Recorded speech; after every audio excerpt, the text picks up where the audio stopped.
Welcome back to the Stormy Dragon Tavern. This is the Gloved Molotov crew playing some Stars Without Number. Is everybody excited? I am. Sorry, it's been so long. It's like the first game of the year. It just exploded out of me. I'm sorry. First game of the year! You sure I'm excited. Out of you was the right word? Well, I was sure it was the right phrasing until you chimed in. Fun. Very fun. Not at all smutty. Shall we play? Yes. Okay. Time for a bit of a recap. So, it's been a minute, hasn't it? When last we saw the party, they were hurtling through drive space in a weird, fusion of nonsense. You've got the very large, ship, the Nucleus, which contains several small planets and other terrifying things, and quite powerful AI. Is carrying the Milan, which is carrying the Molotov. The Milan is also carrying a fighter, a shuttle, and a cargo lighter. So there's a lot of ship perception going on. Anyway, ships. Yes, the party are going to an adjacent system that contains the planet Nolasco, because they need to harvest part of a star in order to fully revitalize the abilities of the ship, the Blossom. Because you know, the previous star that was inside the ship is kind of dying out, because, you know, entropy, thermodynamics, so on and so forth. So the party said, you know what? The planet Nolasco is uninhabited, so we'll go there. And while this journey is in progress, the party happen having a chat with the many friends and crew members they've encountered along the way, who are now aboard the Milan, and they got kind of a knowledge dump and found out the extent to which DOTAC had invaded and was beginning to take control of Yakuta. It's no good. It's real bad. It's not okay in the slightest. So the party began to brainstorm ideas about how best to deal with this. I believe there was biological warfare, blowing up the planet, a really, really big EMP, and a few other things were floated. Weaponized blub. Weaponized blub was also put on the table. I can't believe I forgot about that one. And unfortunately, none of them are without pardon me, none of them are without collateral damage and potential civilian casualties. And no one likes that. Sure. Hey, I don't mind it.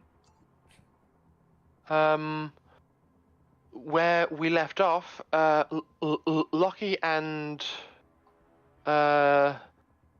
Lucia excused themselves from the escalating conversation and went and played a bit of one-on-one basketball, where Lucia said to Lockie, there's another option. You could weaponize the core that contains what remains of Darius's mind and use it as a very aggressive virus that brute forces through DOTAC's defenses and keeps DOTAC occupied while the party do other things in the physical world. Lucky was understandably a bit concerned about that, especially considering how Tazi has regressed through the stages of grief and is sitting firmly in the denial category and is doing her best to establish some kind of means to interact with the Darius core safely. Yeah. I successfully purged that from my memory and did not think about it over the break period. Really? I did not want to think about it.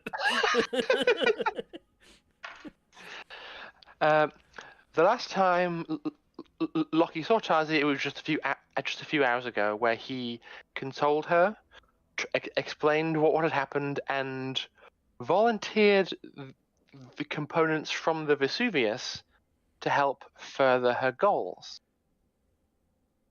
Last time we saw her, she was curled up in a hammock, suspended in between two robot arms that were like gently rocking her to sleep. And then he went and had the meeting with the rest of the party. So that's happened. The meeting has kind of devolved a little bit. Also, I believe Jin expressed a desire to blub himself.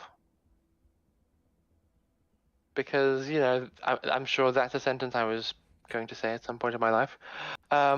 Charles still has the pre-tech gene splicing syringe from like episode 5 this campaign, and intended to use it to splice his DNA with blub DNA to allow him to control the blub and use them as a weapon. Of course, Charles was extremely precious about this thing that he's been holding on to for so long. And yeah, he currently has it in his possession still, and I believe there was a conversation going on about whether or not it was a good idea.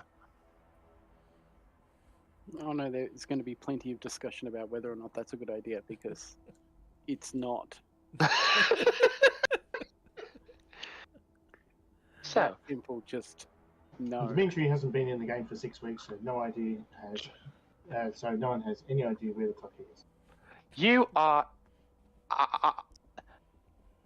Last people saw you went to the bridge, but since then Dimitri could have gone wherever he wants on this ship. So, you know, I think that is actually a good place to start. So, Dimitri, you've been a little bit out of sorts, have been feeling a bit disconnected from the goings-on, because let's be honest, it's been a lot.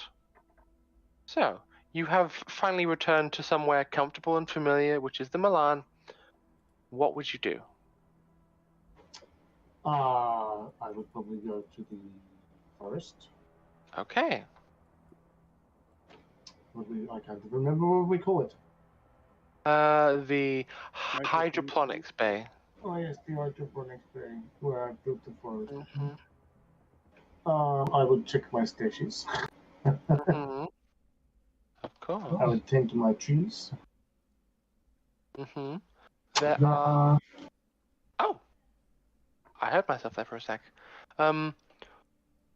Interestingly, when you return to the hydroponics bay, there is actual members of some kind of crew here. You, as you enter the ship and were walking around, you saw a lot of other Harbonans, like engineers and techs and things, were on board the ship, just helping to run it, because the ship should always have had more people on it than it's had, and since the ship was left alone, and since there was a weird time dilation of 4 months when Lucia was the captain of the ship, she had Harbonans come aboard to help run it. So when you step off the elevator and enter the hydroponics bay, there's a variety of different Harbonans walking around with bioscanners, assessing the quality of the yield and like making calculations, adjusting the like fertilizer ratio, trying to figure out how best to optimize the yield of this garden scientifically. Okay. I just had this like vision in my head of, you know, I just walk up to a tree and start digging at the roots, and then someone's like, "What the hell are you doing?" Mm-hmm. I think that would probably happen. You walk out of the lift with Molly perched on your shoulder, go to the nearest stash, and someone, not even fully realizing who you are, just turns to you and says, excuse me, what are you doing? I just scanned that. Good. I am thirsty. Brother Dimitri, I didn't know there was a brother on this ship. Technically, I'm the pilot. I'm just, and I guess maybe the mechanic in chief. Who knows? I do lots of things. You are very highly ranked. That was made extremely clear to us by Captain Lucia. No, she's good. Should listen to what she says. I have been. She's very good. What are you doing down by those roots, if you don't mind me asking? You have not scanned it very well, then. I've been focusing more on the yield. I was gonna Andre over there is working on the roots, and she kind of points over, and then this guy just like emerges from in between two bushes, holding a bottle of vodka, and goes, "What?" Da. Clearly, well, I should hope you know what it is. It helps the trees. How? What do you mean how? They absorb it, and it gives them a boost to confidence. I don't know if there's any scientific backing for that, Brother Dimitri. This is not a matter of science, it is a matter of spiritual. So, the tree's spirits are bolstered by the presence of a very high-strength alcohol being Spirit. adjacent. Oh.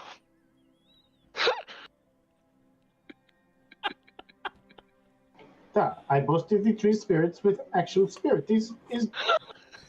How is that so hard to understand? How dare you!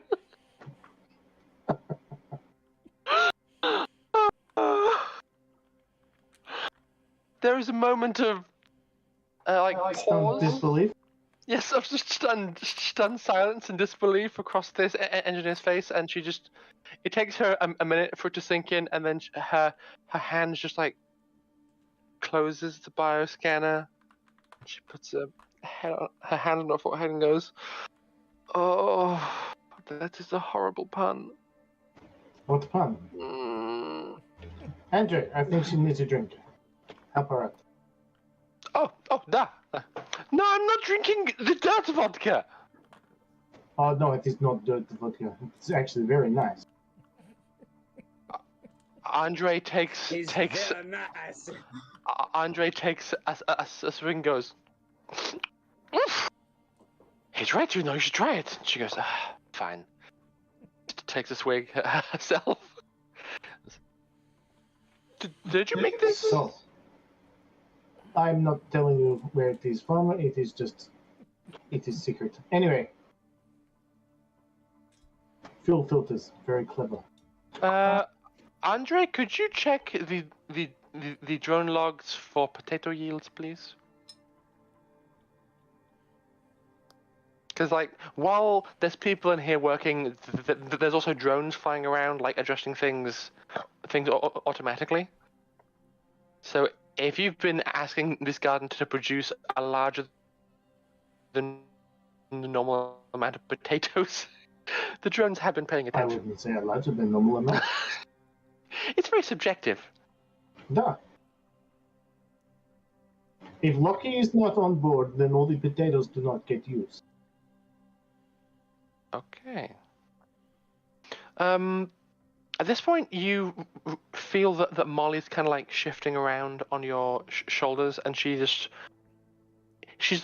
looking up at the dome, up against the tearing by of stars that are caused by you guys being in drive space, and occasionally that there's there's something flying around above you. Hey Molly, why are you wiggling me out? There's a thing. It's very fast. There's a thing that's fast. We're in drive space. Everything is fast. No, it's inside the dome. It's inside what, like a bird? is. Yeah, it's a bird. Hey, bird! And landing down on a branch next to you is a very familiar-looking raven. Thanks, I hate it. Hello, I am Arnold. It is good to see you again. Hello, Arnold. Do you just lurk in this room?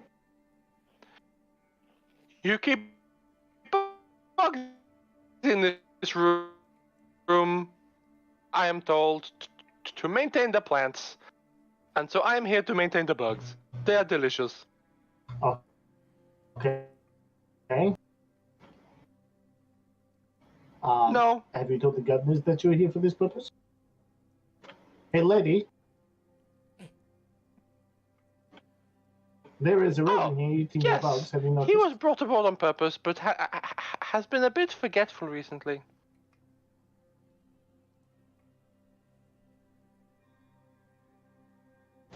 I don't know. He's not under my control. Hello. There is a very large bug on your shoulder. Can I eat, please? You could try. Please. I do not like your chances. I'm going to try. And Arnold swoops Molly.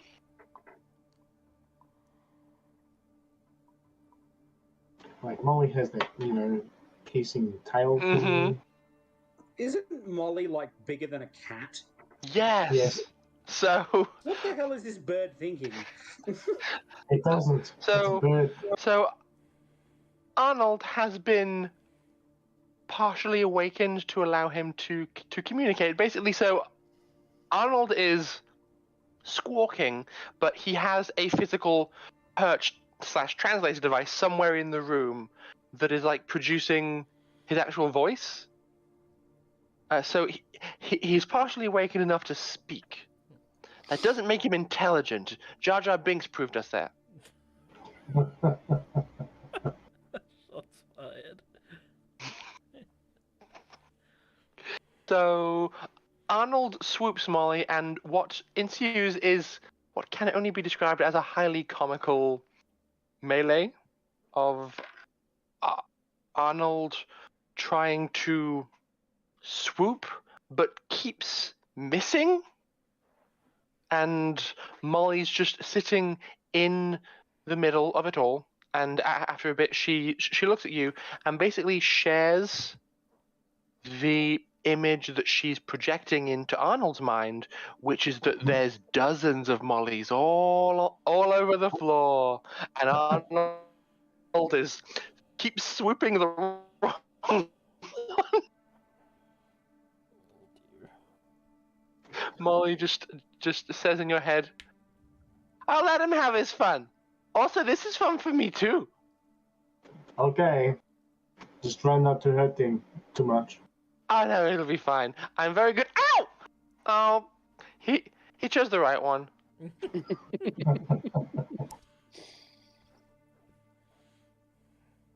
I do not think he will get far trying to eat you. I agree. So, Molly and Arnold spend some time together in the garden playing. I think that's what that's called. It is, kinda. Molly, maybe you should see if Arnold can carry you. I think I'm too big for that. I don't know. He's bigger than a swallow. Yeah, but I'm bigger than a cat, apparently. I've never seen a cat before.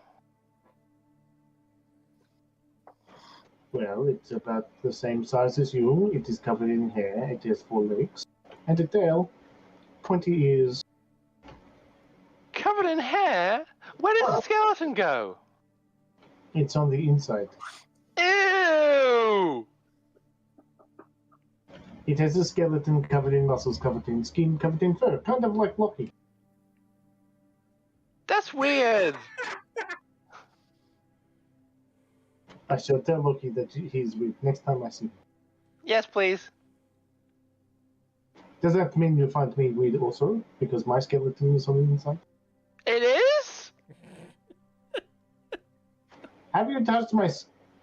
Feel my outsides. Okay. Oh! How have you only just noticed this? I just assumed it was like a... I assumed you were molting and that it was taking a while. Ah, Molly. It's so beautiful.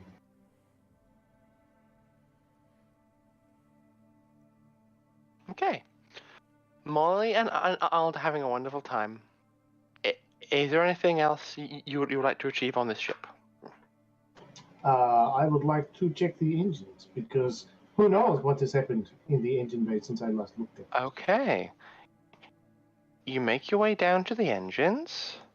I grabbed the wrong person. I zoomed out too far and couldn't see.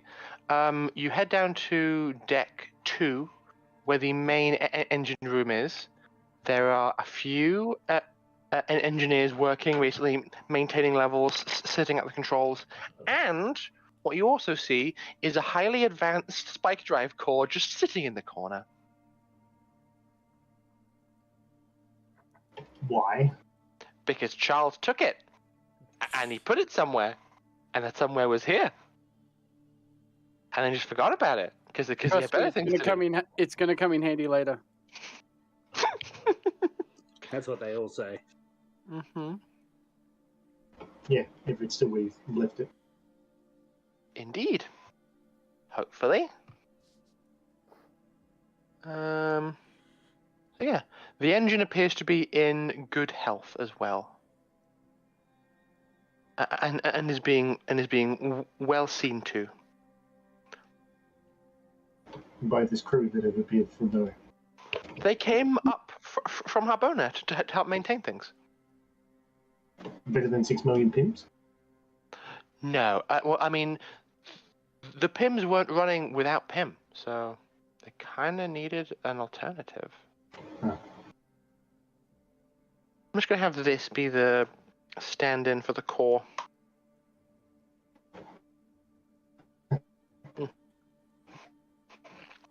Now, unfortunately, I have to go pee. Okay. So, How dare. enjoy amongst yourselves. So how much can we draw it out so that Lockie doesn't have to talk to Darcy tonight? Loki doesn't have to what? Talk to Darcy tonight. Not happening. You're going to talk to her. What's that? Loki would like to join me in the gym. Yes, thank you. 40 rounds of basketball. Yeah. It's basketball until you collapse from exhaustion. Yes.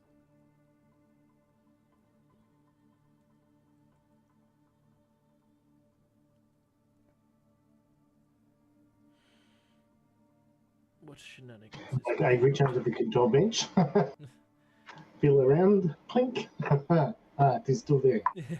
Emergency. I walk up to one of the cupboards and I check the cupboard. Blink. Also there. Around the back of the engine. See, the unknown secret to Zoe is that I use the engine fuel filters to filter the vodka.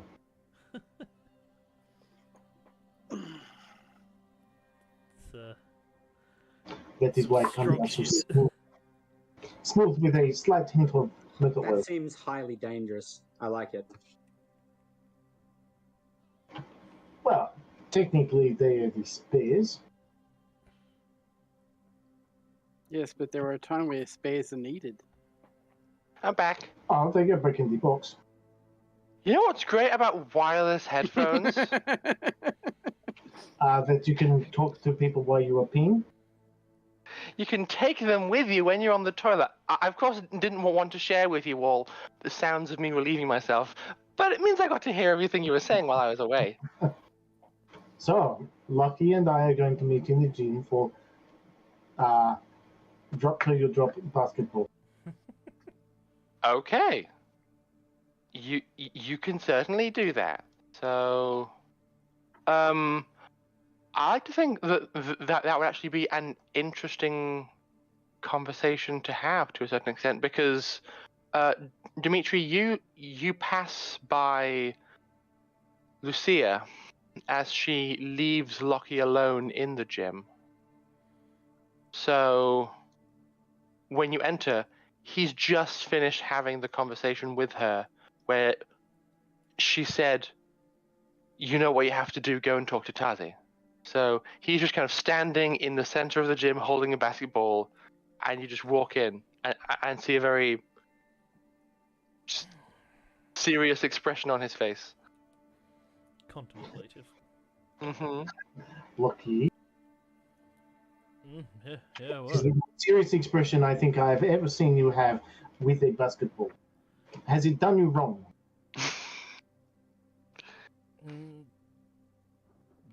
What? The basketball, you were like making face at it. Yeah, no. The basketball's not done anything wrong. I don't think. He looks at it contemplatively. Did you wish to play? Yeah, that could be good. Is there a time limit?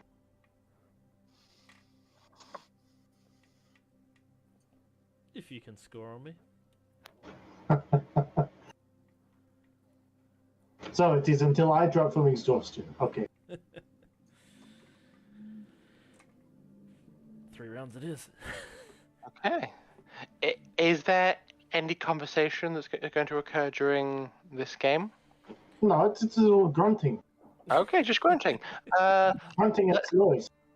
Let's go for a bit of an opposed skill check or skill challenge then, if you will. Tactics. It will be over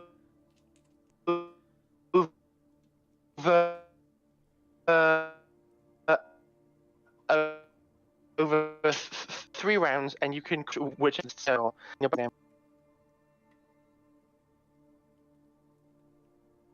it could be athletics, tactics, combat, unarmed if you're feeling feisty. I can combat projectile weapons. Surely it would be primitive. Basketball, not dodgeball. I would also allow combat primitive if you can like bounce the ball off someone, catch it, and then like duck around them to take a shot. I have not spent that much time playing basketball to be able to pull things like that. Okay, so at the first part of the game, what 2 skills are you using just to kind of set the tone for how you're squaring up against each other? First, I'm going to try persuasion. So you are using your words to distract and disorient to try and get the upper hand. Oh, yeah. No, it is. On your left goes right. It is lucky. You need to give me at least 1 point. Is what do we call a handicap? Opposed to what check are you making, Lucky? He's gonna be a smartass and just go for like a 3-point shot from far back. Okay, so opposed with athletics, dexterity. athletics. Okay. Okay. That is a 9.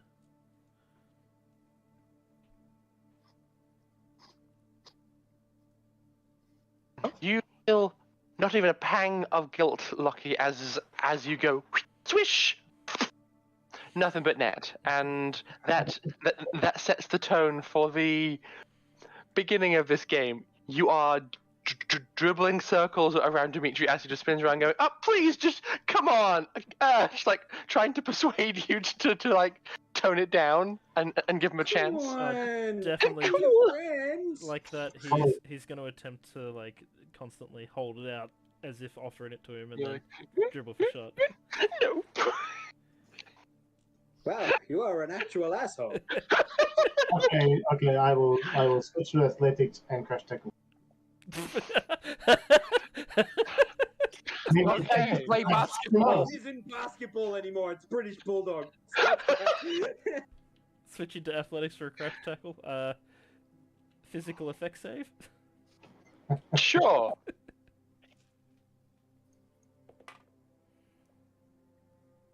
What do I want to roll? you roll athletics with strength. Or is it opposed athletics? I feel like opposed athletics might make more sense. Okay. With strength, oh dear. I don't think success is possible for Dimitri. Maybe not. He just rolled a 12. I rolled an 11 plus 2. No. How'd you do there, Dimitri? 7. Okay, you run. You get low and go to like engage his gut, but you meet like a 12-pack of resistance and just go, and so your shoulder just meets muscle and you go. Okay. I rolled a mental effects save to see how Lockie would respond to this, and he's just so shocked by the attempt that he's just dropped the ball and is just standing there like, really? Okay, for my next shocking tactic, I rub his abs and nice muscle. And then I steal the ball. What the fuck is going on? I rolled a 6 for the mental effects save. I think I failed. Yeah. So you. Gone from basketball to what ball? Oh. So I you. didn't touch his balls. I just You touched his bamboozle abs. him. With your very strange tactic, you kind of duck under your own tackle, grab the ball from the ground, and go to make a shot, which I feel like you would make, perhaps a 2-pointer. Probably. Okay, and one final check for to conclude this basketball-based encounter. Yeah. What's Lockie doing and not talking to Tazi? Goes through the camera. Dimitri fondling Lockie's abs. Nothing to see here. Continues go through the cameras. I think having him do that, Lockie's going to put his hand on his head, hold him at arm's reach, and just hold the ball up too high for him to reach for a bit, and then just go for another shot one-handed. And Dimitri, how do you respond? Molly, intercept that ball. She's in the she's in the garden still. Oh, she's in the garden. She's in the garden still. Okay, Molly, intercept that ball. Spike it. No hacks I from mean, you. she is still in like telepathic communication range, so you could reach out to her and ask her to reach into Lucky's mind for you. No, that's too much cheating. I feel like Molly might not enjoy what she finds. I would be so much angst. The funny thing is, you could shoot the ball She could shoot the ball. Yeah, that's what I said. because it would phase through all the decks. Okay, yeah, okay, sure. Molly's gonna make an attack roll against the basketball. What happens if a basketball suddenly materializes inside of a spike drive? Nothing uh, good. So she is unfortunately going to miss. I can't salvage a 6 in this situation. Lockie, can you make me a luck save? Oh dear. Should I make a luck save? Oh, I beat it by 1. I rolled a 10 Okay. on a 9. So you are holding Dimitri at arm's reach. You have the ball up above you. You go to turn your head up to look at the ball in your hand, to pivot it round to make a shot, and just as you look at it, you see this weird, like, faint, barely perceptible line in the air appear from like the top corner, pass through the ball. It's this faintest of shimmers, and then appearing just like a few inches behind your hand is this big crystalline spike that just impacts the floor. Oh, how did that happen? He's just gonna look down at Dimitri like. Swish! But I want to win. And then just be. Next time, I put you in the hoop. Okay, that sounds exciting. What do you call that move? Use it on your lady friend? No, never tried that one before. You reckon Maybe it'll work? right now. I don't know. No, it would not work. He is obviously being sarcastic. No, Dimitri is never sarcastic. I do not know what you are talking about. Okay. So, I think I'll leave the two of you there for now, and we will cut away. I imagine there's potentially a conversation about to re-emerge between Jin and Dr. Charles about this whole syringe situation.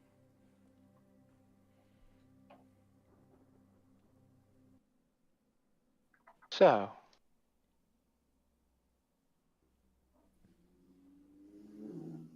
the two of you are standing in the hallway as a quiet din of Felix and Ivan continuing to argue in the adjacent chamber is muffled by the doors.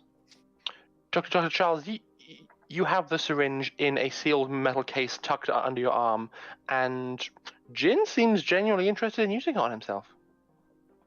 No, I'm definitely not interested in using it on myself. It's more of a, I know this is one of the better options we have, and therefore he will take the hit. He doesn't want to. He actually has no inclination to want to genetically modify himself.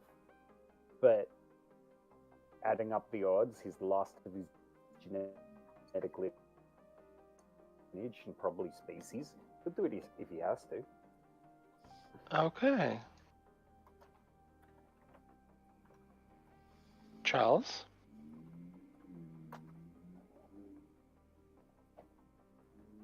After seeing what happened to the professor, I don't think anyone being injected with this is the right option. I tend to disagree. If you give me... I'll probably need a bit of time, but I can create software locks of sorts in my own brain. It shouldn't be that hard to do. It's just more circuits. It'll take me probably a few hours. I have a few in there already. I mean, someone's going to have to put the fucking circuits in my head. But it can be done. At this, Dr. Lucy chimes in and says, just to reiterate, I am not a confident installer of cyberware. I can take it out in a pinch, but I make no promises in terms of its installation. It's so much more fun when there's risk, though, isn't it? No, it's terrifying. Installing anything in you is going to take a little while I study. It's pretty bloody obvious. Come on, Charles. You know where the brain is, what looks like a brain. Yes, it's a different fucking shape, and yes, my bones are not quite right, going by human structure. But you know what I can touch and what you can't touch. The thing is, no, I don't. Well... Alien physiology is not a class that is unfortunately taught at any university within the system, because there's not many of you. And I don't know how my abilities would interact with your body to begin with. Would I be able to draw up, considering I'm skilled in drawing up schematics for cyberware, and where it goes inside alien bodies, would I be able to draw up schematics of roughly what my brain does? You could probably do one better. So, we're in the space future. And in general, surgeons like to have people who are receiving brain surgery to be awake. So you could quite literally have Dr. Charles wear a pair of glasses with a camera mounted on it, and basically just give him a play-by-play of what to touch and what not to touch while he's poking around inside your own brain. Yeah, no, actually, wait, better idea. I can't give you a schematic, but I can probably guide you. Look, it's dumb, it's stupid, but we're also going up against a fucking AI with effectively an entire planet armada against us. That's dumb and stupid too.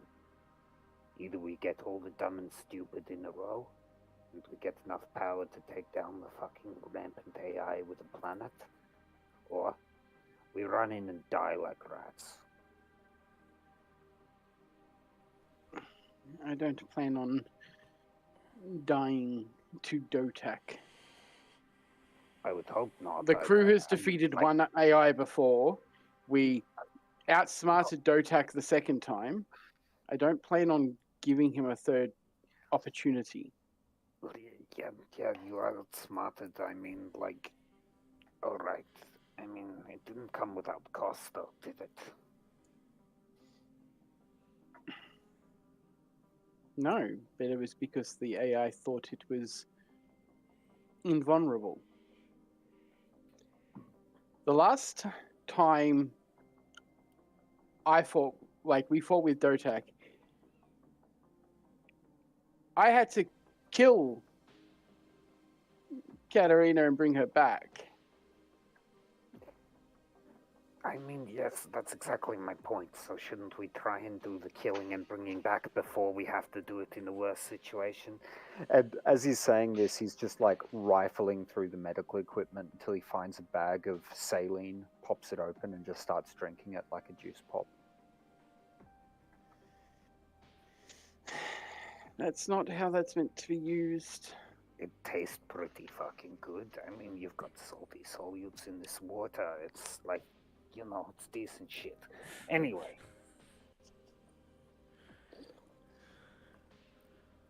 Why don't you guys drink this all the time, actually? It's probably pretty good for you. Because it's used for emergencies.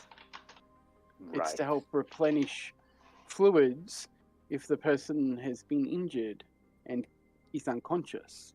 And well, you're can't injuring drink. my pride.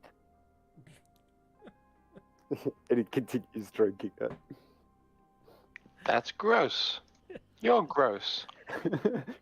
Look, I'm not going to force you to perform surgery in a way that is... Okay, yeah, look, it's unethical. I won't argue that. It's probably unethical. Is it unethical? Yes.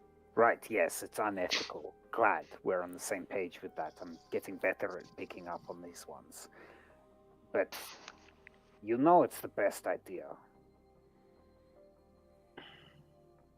It's your call, Charles. I don't really... Well, Charles, there were a lot of ideas floated around that table. I suspect we may come to some kind of homogenized solution of several.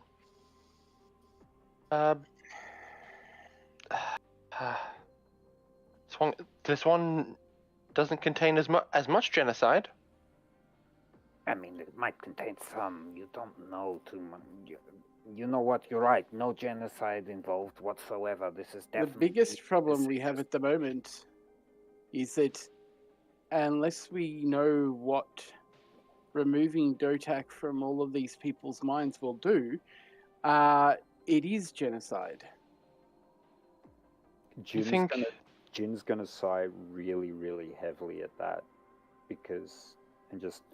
Look, yes, you're right. Removing AIs from people's brains is something that I have seen, and yes, it is not particularly pleasant, but it's not really genocide. It's more like mass-induced psychosis for 7 to 8 days. The thing is, this is DOTAC. We don't know what sort of fail-safes he's put into all of his fucking implants. So until we figure that out, anything to remove DOTAC from the system would cause not only all the people of Papadias to die, but all of Yakuta as well. Well, Dr. Charles, here's the thing. I completely agree with that assessment, and that's why we need ways to capture them. There's no way for DOTAC to be effectively commanding his people on Papadias if he's on Yakuta. They're in different systems. So if DOTAC's core is physically here, then he must have set up some kind of system on Papadias to keep things running without him. I would probably estimate that removing support from the people on Papadias would be far more debilitating than on Yakuta, because at this stage, probably most, if not the entire population, are dependent upon the assistance that he provides and have been since birth. On Yakuta, it's a very new... I'm actually going to raise an eyebrow at her saying that and saying, So, wait, your AIs can't just split and duplicate? No, we built fail-safes into them to stop them from doing that. Got Well... you. Okay, well that makes this a little bit easier. Can't... Pim? Mm-hmm. I've heard you talk about this previously. You're able to do something similar to a split because of your breaks, yes? Essentially, yes. But then once the task is done, you join back together again. Essentially, yes. Do unbreaked AI do that too? It is too dangerous. If they were to do it, it would cause fragmentation within their code. Each one would be thinking of its own things and eventually become incapable of re-emissing itself with the others. Interesting. Yeah, That is, unless he's found some way to subvert it. that is different.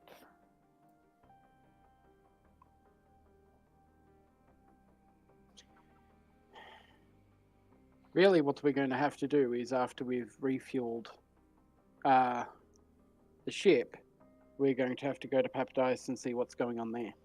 So really, you need to get at least one patient in my hands so that you can take the cyberware out and I can look at it. Bare minimum. I just need a patient so that I can figure out whether or not any failsafes that he's put in there will kill them. I mean, I can figure that out, and I probably wouldn't need to open them up for that.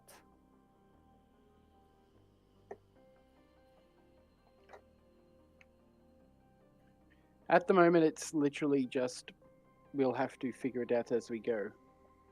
And until I figure out whether or not injecting anyone with these syringes is safe. Oh, it's not safe, and you know that as well as I do.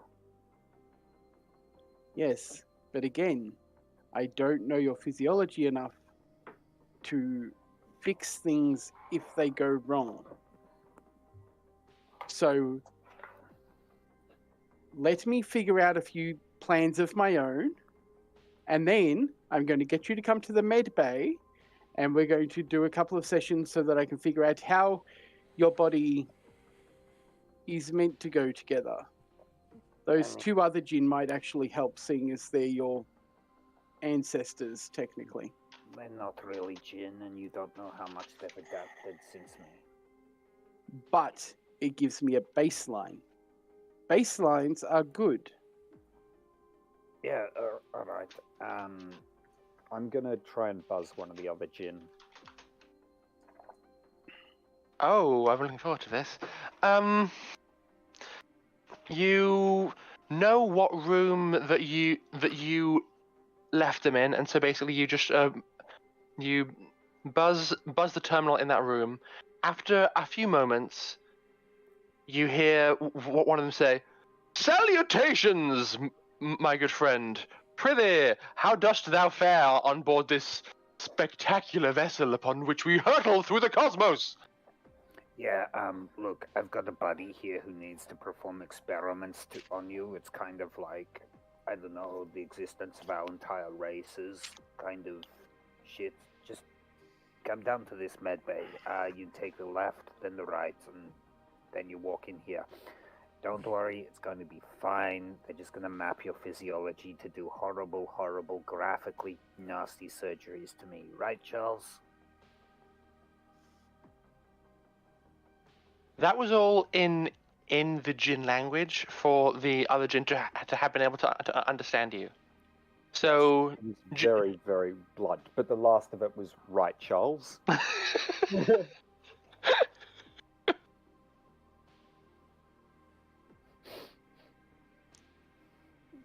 Let me figure out some stuff first, and then I'll give you a message when I require you in the medical base. He said he'd like you to come down now, and he'll have a chat with you.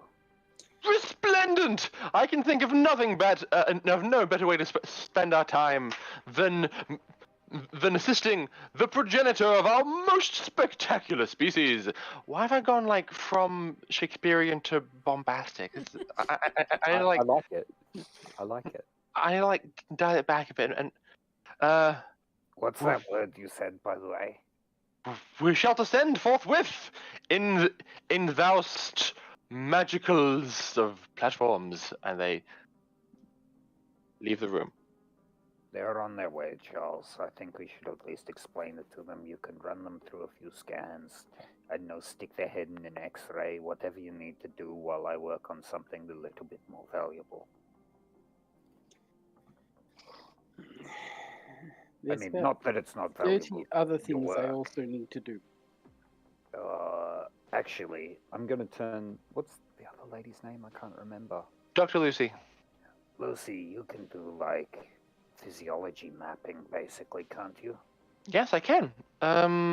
You're mostly mammalian-ish. I should be able to figure this out.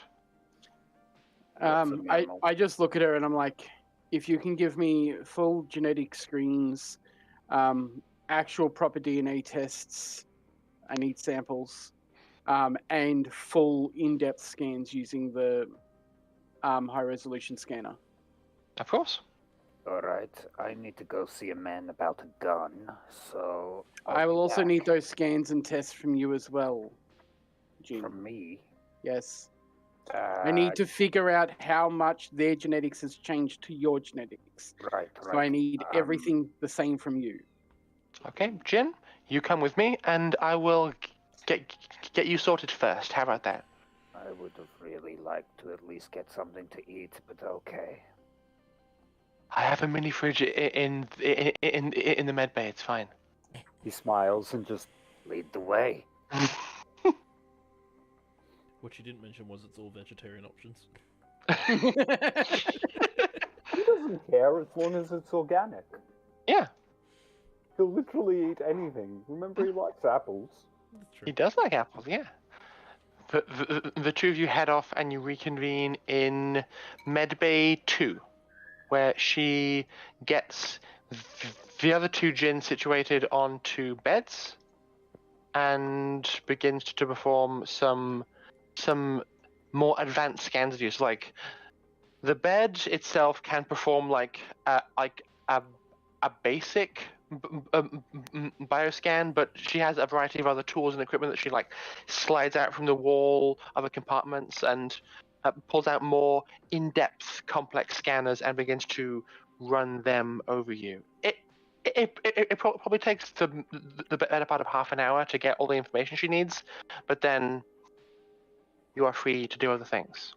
Now, as I'm leaving, I'll just turn around and in English so that they can't understand, I'll just turn to Lucy and say, Lucy, those two, any genetic anomalies, signs of cyberware removed, anything like that, can you give me heads up?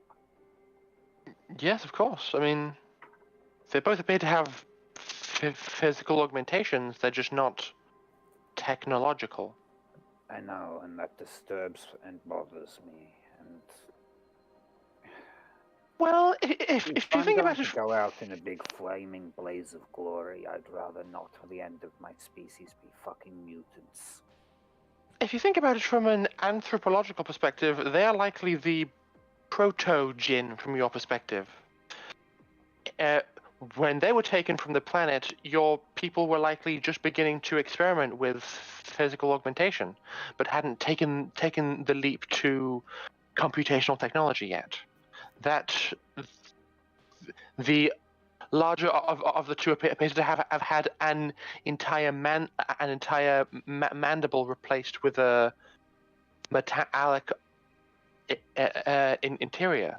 So the entire bone was damaged or shattered, and they just cast and put in a metallic one. So they're not that far from you. I'm just going to walk over and just say, "Open your mouth."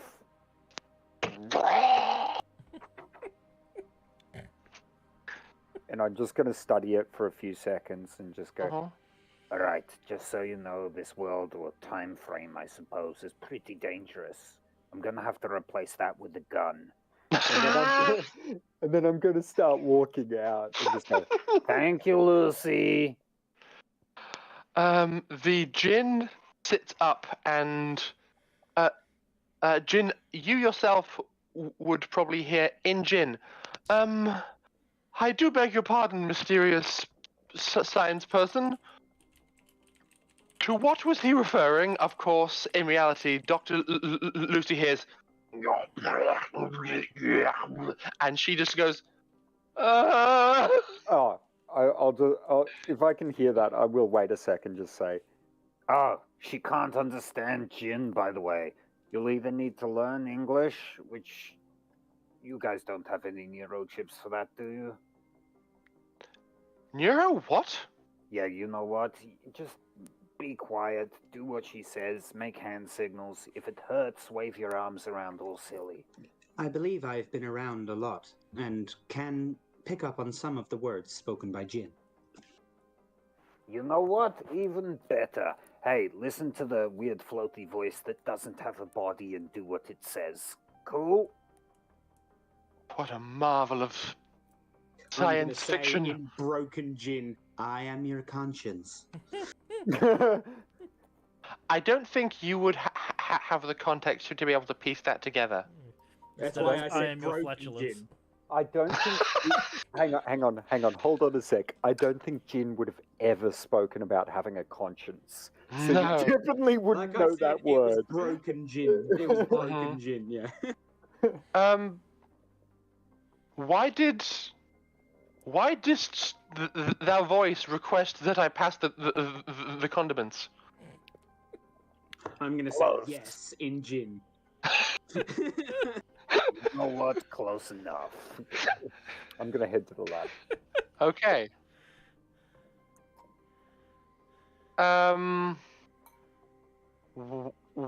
What else are people working on during that time? Because Jinn was predisposed for about half an hour. Charles, you mentioned that you were potentially after doing something?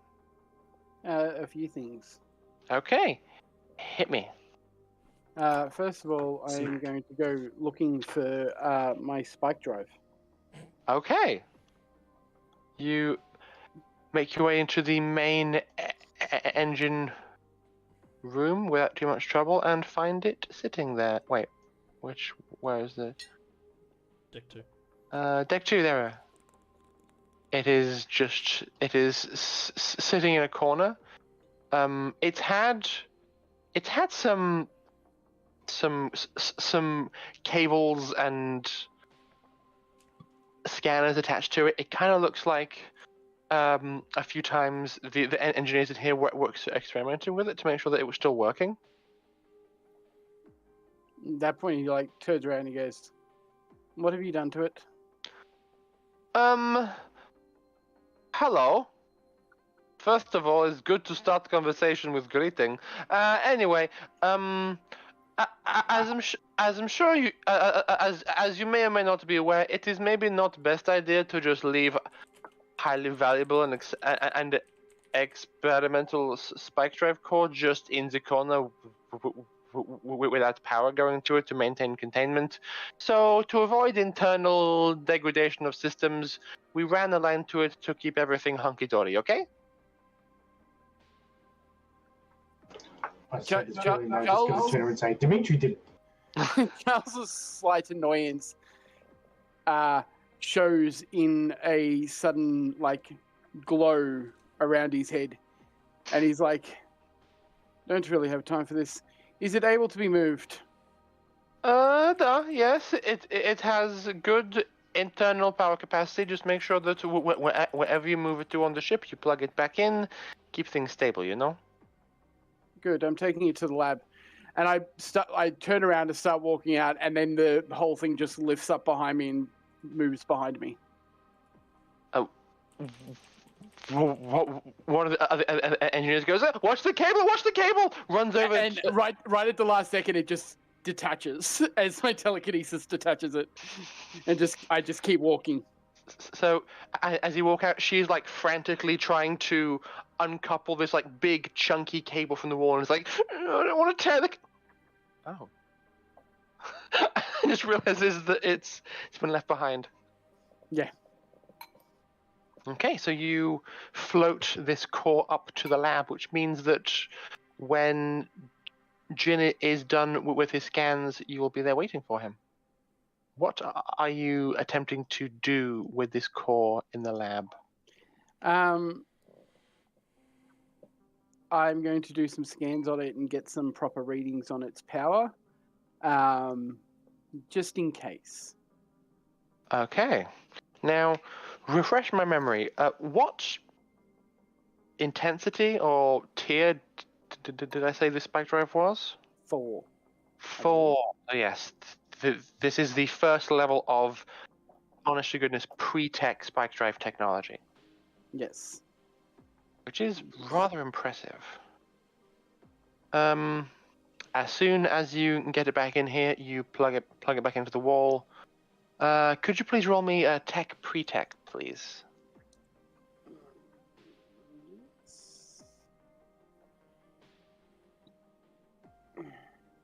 Is that using my perception? Sure. That is 13. Ooh, good roll. I got 2 5s and I get a +3 because I got a +2 to my wisdom. Going over this data, it's hard to say what is classified as like a regular tier 4 spike drive, as their existence is quite rare and not commonly seen.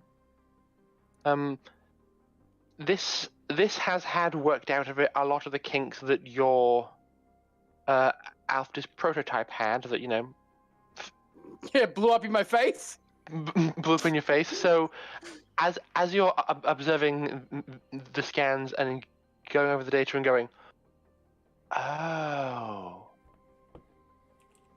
so part of you maybe feels just a little bit stupid for not having put 2 and 2 together to figure out what you are seeing in front of you. But it seems like it is a well-designed, properly engineered. Where my brain just goes, apparently my math was off. Yes, it was. But this core seems fine and optimal. If you wanted to use it in something as a core, it requires improved housing. So the core is the main meat and potatoes of the device, but it's like how, sure, a nuclear reactor can uranium can technically make power, but you have to like put a lot of other things around it to make it run effectively and safely. Yeah. So if you were to go into the Milan and just plug this in, you would have a lot of problems if you didn't upgrade the additional housing of it first. I could maybe supercharge myself. It'll be fine. It's not like I haven't already almost like blipped from existence because of my power at the moment, but yeah, it'll be fine. Everything is fine. Everything is fine. I mean, if you... never mind. I'll wait. Okay. Yeah, I just start looking at numbers, and then I bring up the original blueprints of when I decided to turn a bunch of spike drives into bombs Okay. So and see what yield I could get from this. So for that to work, those spike drives were put into like experimental housings where it had plugged into it a lot of different devices that could simulate the effect of if it were actually running, and then see how the core reacted. You have just the core, which means if you wanted to achieve something similar, you would have to either you probably have to fabricate and attach certain devices to the exterior of it to trick it into thinking it was active, and then get it to run and be willing to build up that much power. In terms of the yield, though, Like I should be able to do that on calculations on just power output. yes, if you assume equivalent external hardware and run the numbers, can you make me a science roll, please? You can. With intelligence. So next, I think only a +1. Yes. That is an 8. An 8. You aren't confident of the yield because when you do this previously, you were in space, and visual indicators could be distorted, especially if you're doing what I think you're doing, which is dropping this on a planet. No. Taking it down to a planet and then putting it inside a chamber that's deep underground. I think the short answer is you wouldn't get out in time. You could get out in time, maybe. Depending on how fast I have the power Yeah. build up. You could adjust it so that you could get out in time. But so Death of Charles in T-5 minutes. So the yield would be considerable. This is the thing. Let's like just say everyone else could get out. that. Charles, on the other hand, no. Any other psychic on the planet, 50-50? Can I quickly ask, when you say considerable, because Charles would have a rough idea of order of magnitude. Are we talking C4 going off? No, think going off. Think star bomb times 10. Yeah, are we getting up to the point of planet split cracking, or Not quite. No, but you would create a crater that would be easily visible from space. That's the problem. I don't know how far away from population his data center is. On top of it. Or Oh, that's so the fucking question. So on Papadias, his actual physical setup is slightly off to one side of the old metropolitan subway system. So his setup on Papadias is underneath the capital city. Which would not be handy for No. what I'm planning. On Yakuta, he's parked a very large spaceship on top of the capital city. kitty? So yeah, that's information you have now. And so as you are like standing in front of a projection, watching the hologram kind of like zoom out from the planet, and you're seeing the like mathematically projected dust settle on the new topographical feature you've just created, in walks Jin. I just glance at it and go and look at what he's working on and go, Is that what happens if you overload that thing? In a particular way, yes. Right.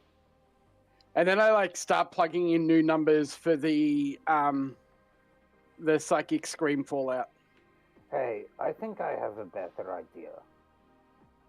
Like, I mean, you're the scientist on the warp drives and shit. But when a warp drive is functioning normally, right, it drops things into slip space, right? To a degree, yes. So, rather than overloading this thing and turning it into a bomb, why don't you just use it as a regular engine and drop wherever the core is into slip space and launch it into the middle of fucking nowhere? Like a sun or something. It's creating a bubble big enough. Oh, so you need for there to be nothing to be physically in the way. Yes. Like our drives are different to what the nebula. What's the name of that fucking ship? The Blossom. The Blossom. That's it. Our drives are different to those. Like That's rather disappointing. And I'll quickly go back to history. We used to use miniature ones that could effectively drop a person into slip space to enable teleportation. It was really interesting watching you do that for people around this world, I guess, do that through psychic powers. yes.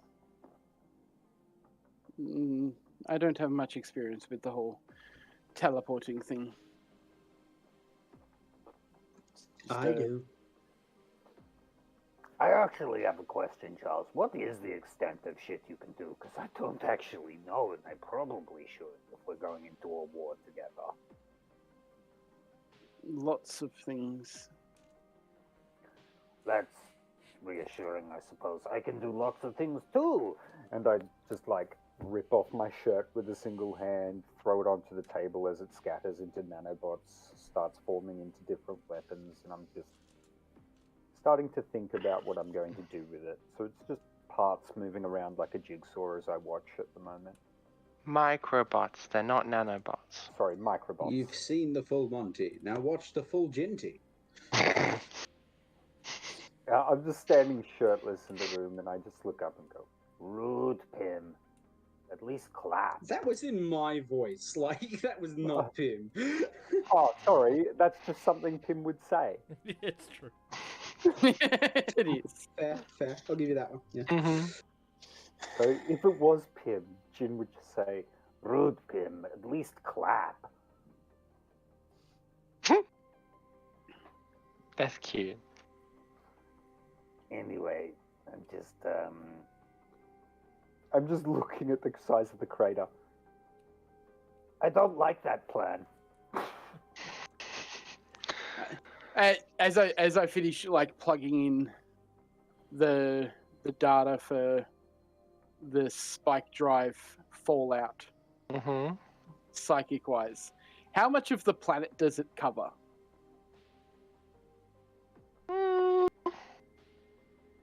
A third? Yeah, I really don't like that plan. Neither do I, because unless I can get out of there very, very quickly, I'm not getting out of there. What's the radius of that?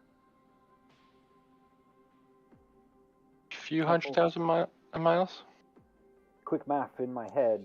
What's the speed of the ship we're currently on, and can that escape that radius? Depends how long the timer is. If you're trying to outrun an explosion, probably no. If you're leaving a timer with enough time to escape, you How can make long it would much it take us to get out of that distance in this ship? The problem's not getting out of the distance in the ship, it's getting off planet after we've done what we're going to do. Yes. Yep. Yeah, so assuming you were you placed this on the surface of the planet and you did nothing else but get on your ship and fly away. Even better than that, we just suddenly hover into the air straight up at the speed of our ship. Half an hour? Okay. So looking at that, That's going to be at least 40 to 45 minutes before we can get out of the range, provided nothing goes wrong. Wouldn't someone, like, disarm it in that time? That's the problem. Hey, Charles. It was just a test. I wanted to see what would happen. Charles, come on. I'm not stupid. I know what you're thinking. Someone has to stay with that, and none of us are skilled enough except you.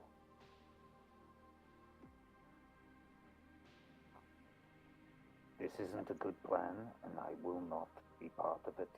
In fact, I'm going to sabotage you if you attempt it. Just as a heads up, I'll do something. I don't know. I probably can't stop you with psychic powers. What can I do? Hey, Pim, what methods do I have of stopping Charles? How the hell should I know? Yeah, you're probably right. I don't really know either. Look, don't do this one. I'm not doing anything. I'm At just least- collecting data.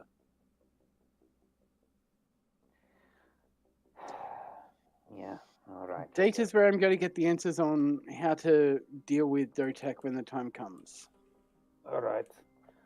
So, oh, that's something I can actually do. Hey, Pim, can I dump you some software? It's probably going to be pretty toxic, so keep it boxed up for the moment. You want me to sandbox it? Yeah. Very well. I'm gonna try and rip as much of the hack that DOTAC put through my system out of my cyberware, working out what it is, and trying to keep it sandboxed as I package it up and pass it to him. I'm sorry, what? So when DOTAC took over my cyberware, Mm-hmm. I'm going to try and gather what information he used to do that, sandbox it up, and pass it to Pim. Okay. Roll me computers, please. This is going to be probably really dangerous, Pim, so, like... Is it Roll20 that we're actually on? Yes. Sorry, I haven't logged in. Don't worry, I've dealt with this kind of thing before. Darius wrote pretty lethal in stuff. Like, what sort of shit was he writing? To be honest, I still cannot fathom. Interesting. Oh, why can't I log in? Can someone please roll computers for me? Do you have a pair of D6s? Bit with. Because your bonus... plus one... No, I don't have one on me. I'm sorry. Okay, that's fine. I will roll. Sorry. That's okay. Try logging in. You rolled a 14. Okay, I'm pretty sure I can pull this out. Yeah.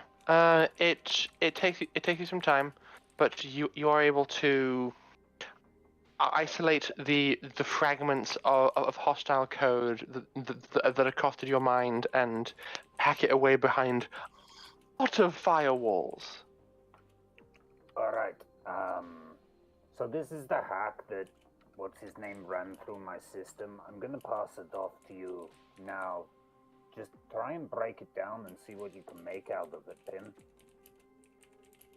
Understood. I mean, maybe you can get something decent. I don't know. And I'll just Okay. pass it off to Pim. Cool. So Pim has that ball in his court. I've got a question for Pim though.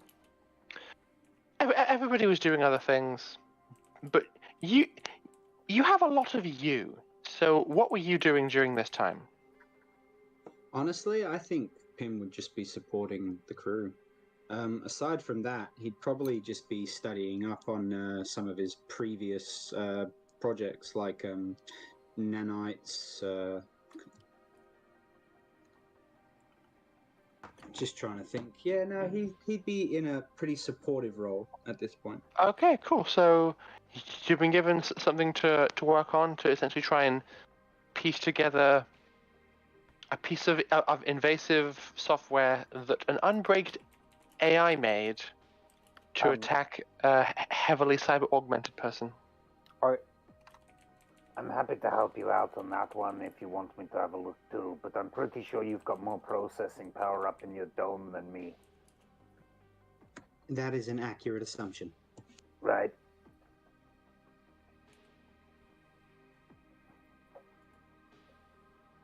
Good luck, I suppose. Yeah, why was I in the lab, Charles? I was here for a reason.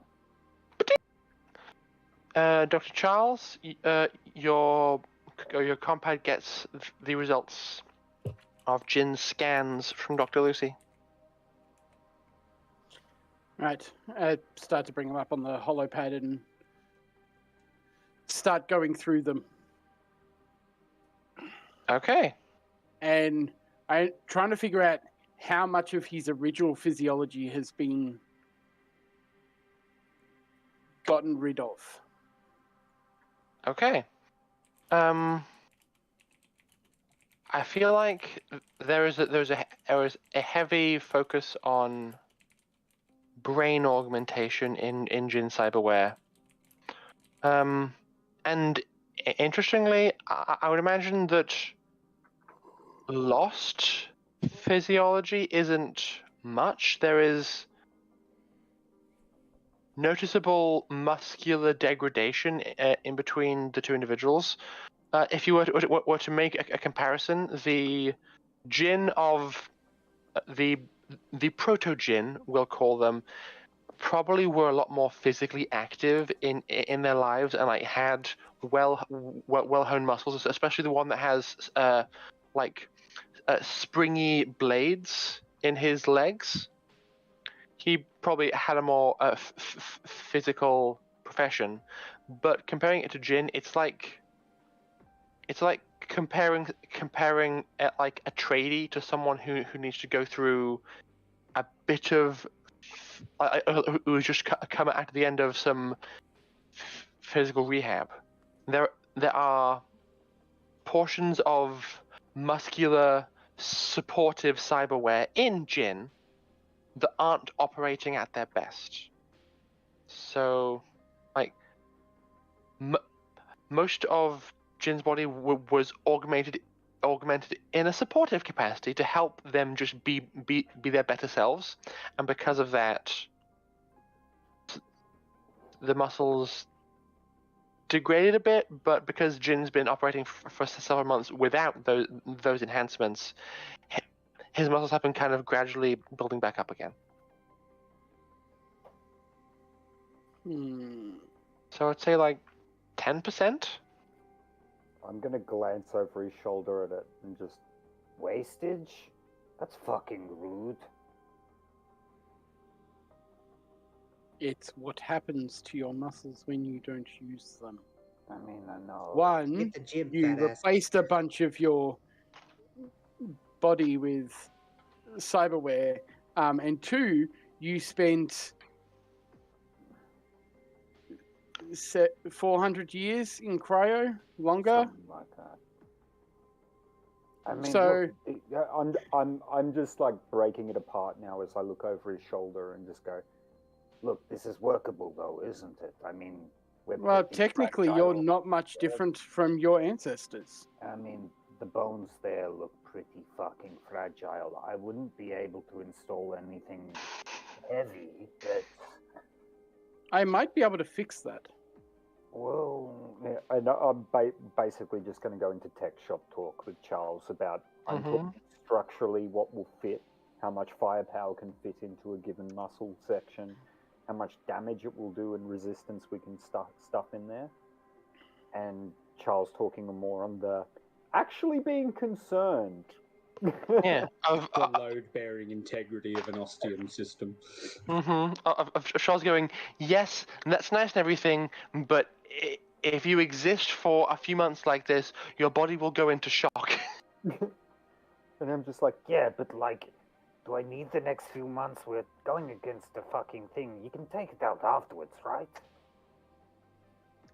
I'd rather not have to affect your body in such a way, because it will cause permanent damage. and Alright. I'm not sure I can fix it fully. All right. We'll start with small treatments first. We'll move on from there.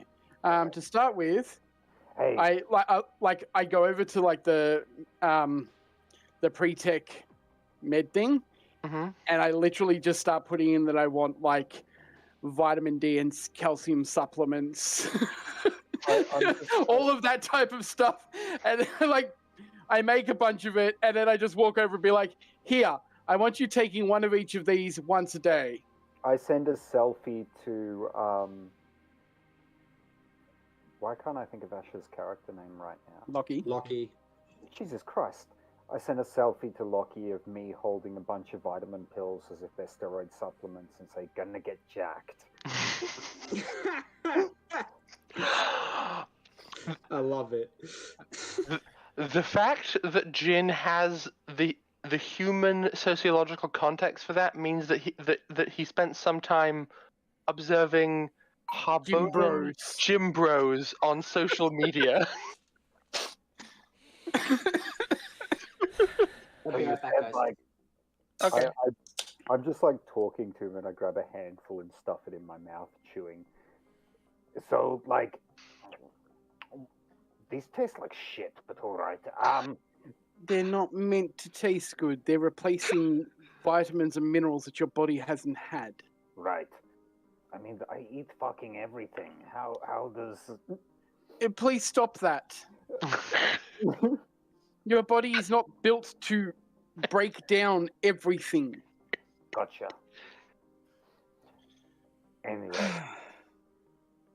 whatever procedures you've got, write them up in a technical document. I'll take them past Lockie. And I don't know. Feels weird asking for permission before I do some shit, but he is the captain. There won't be a lot of treatments to begin with. It will mostly be fixing the 500 years worth of negligence that your body has felt while it was in its cryo sleep. Can you do me one better? Depends. If we're going into a war, make it as tough as you fucking can. I'm going to try and get you back to base, and then we can look at improvements from there. I'm Very limited cool. on the whole improving section of it as of yet. All right. Well, I guess that's fair. Okay, I'll send a dog point to Lockie just to let him know what we're doing for the moment. And I'm going to continue looking at other options and figure out what else I can do. At which point I take my what do they call it? Can't remember what it's called. Compad? No, the computer. The actual, Data laptop one. slab. Data slab, that's the Data slab, yeah. one. And I take my data slab and go to my room so I can look at other research that I've been doing. Okay. You head off and do your own thing. You get yourself nice and comfy and situated in your quarters, and you pull forth your data slab. Just have it set up with its holographic screen. Are you in the mood to just be like sitting at a desk doing this, or are you like on your bed? I'm sitting at my desk with a glass of whiskey. Okay, you are nursing a glass of whiskey and are going through your files. The two big ones that you were kind of sitting on, the first was dealing with your addiction. Yep. You were hoping to synthesize a way to get clean, I think, was your main goal. You came to the conclusion previously that fundamentally modifying regalia to make it less addictive would make it less effective. So Yeah. that option was out. But finding like cold turkey in a syringe was your next goal, I think. Yes. Okay. So you sit down, pull up that file, and go, oh. 36,428 permutations tested. It's fun what a bit of time in a void will do for you. Because the computer just kept running variation after variation after variation. You enter the file, you begin to filter it to look for most promising, and you have 3 theoretically viable prototypes. Again, theoretically viable. It would be possible to fabricate them and to test them, most likely on yourself. But each contains a degree of risk. None are like 100% confirmed effective. One is like 87, one's 92, one's 93.5, things like that. And they're all sufficiently different that you feel like it's worth trying all 3, just because of other variables that the computer probably hasn't considered.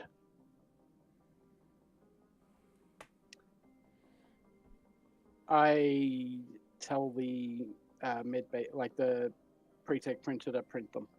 Yeah, it gets going on that. It'll take several days before the first one's ready because it's pretty complicated, but it's plodding along. You move on to your next file. It's been accessed already. I look at the logs. The access logs have been purged.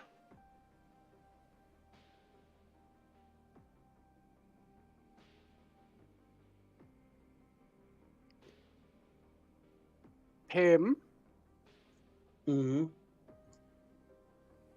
Who's been looking through my research? The only way to look through your research would be at your terminal.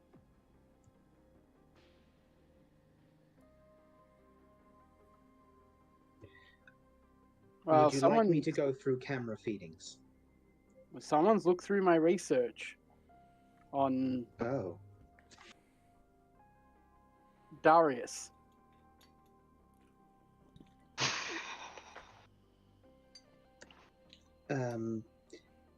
Could you please inform the crew that most of my robots are about to fall over? Sorry.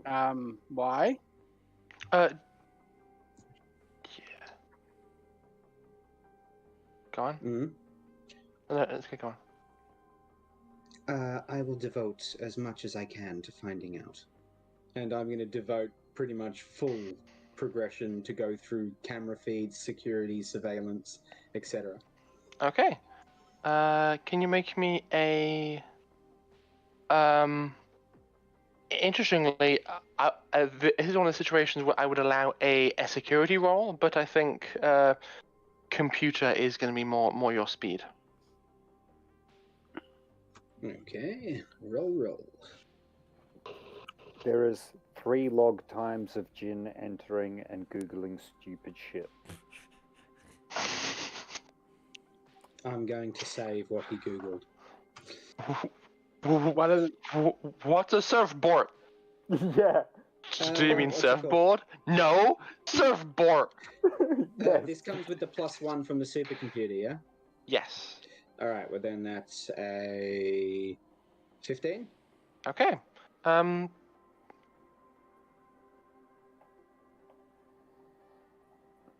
Yeah, no. 15. That's 2 1s from me. You blast your way through the data at breathtaking speed, with all of your split foci approaching it from different angles. There's a lot of you passing through different portions of camera feeds at different times, just running through it as fast as you can. and you see that a potentially suspicious activity began when Tazi made an unscheduled visit to the computer core. She scrubbed her activity there, but she's more hardware than software, so you're able to get past the her attempts to veil her access and see that she basically went into the computer lab, installed a physical piece of technology that could subvert Charles's lab access, and since then has been using that to piggyback on Charles's login, and has been quite consistently checking the calculations that he's been running for a few months now. This is going to take some time. Right. I'm going to privately call Tazi.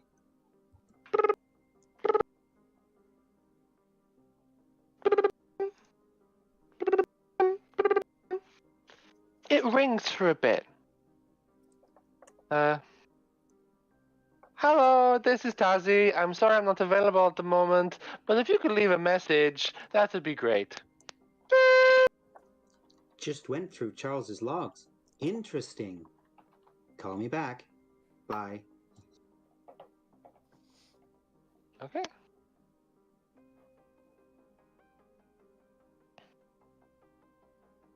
It appears that someone has been making, logs into your terminal, but I have managed to subvert it. I'm putting a lock on it now. It'll still take me some time to find the culprit. Thank you. None of the data was compromised, was it?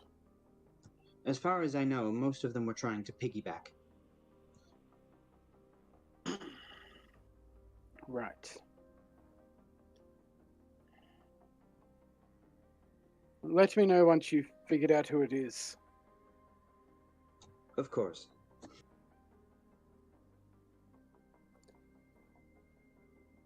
I'm going to start going through the data that I've got. Okay. There are viable options here. The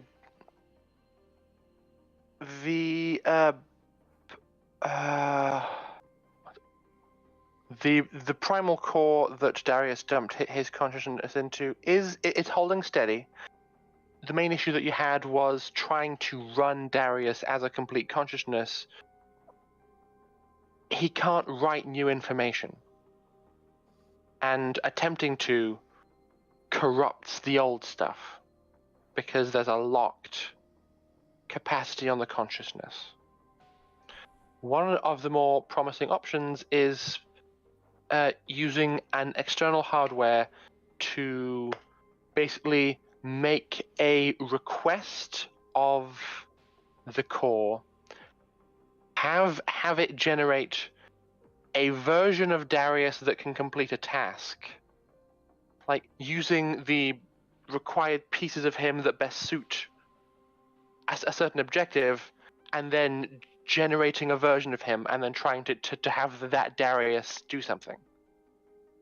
But the processing power required to run that Darius for an extended period of time is quite substantial. Like, supercomputer substantial. Yes. Which the Milan does not have anymore. No, it does. It's just that's where PIM's plugged in. Not the Milan, the Gloved Molotov. No, the Molotov does not. It got pulled out, cannibalized, and turned into the supercomputer on board the Milan.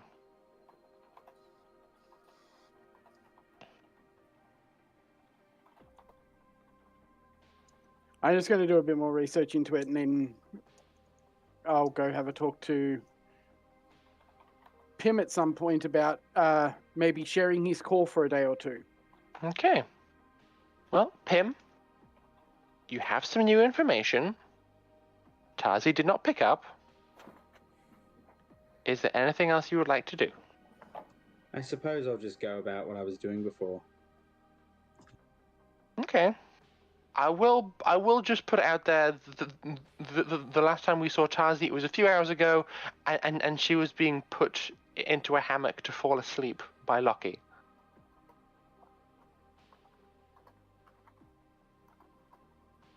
So she's Yeah, I gathered, but like this isn't like it's not like the world is going to explode if she doesn't answer right away. Fair enough.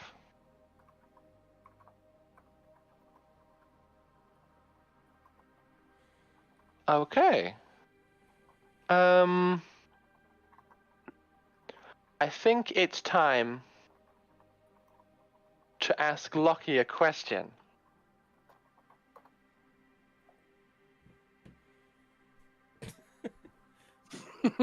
He's like, if I don't answer, I'm not going to have to answer it. What's that? You're breaking up. Rory, Zoe, I've just sent you a message. I've seen it. Okay. I'm looking.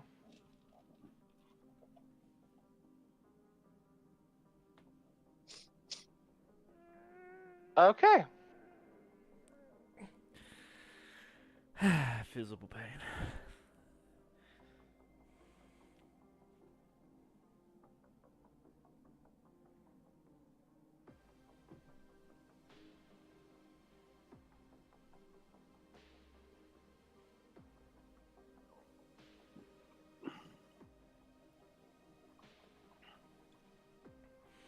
So, Yes.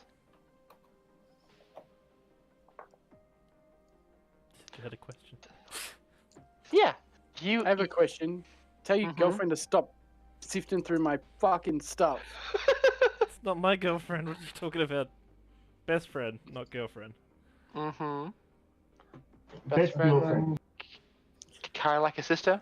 So, Lockie, eventually you finish having your fun with Dimitri in the gym, but the words of Captain Lucia are still weighing on your mind quite heavily, and part of you feels like she's right, maybe.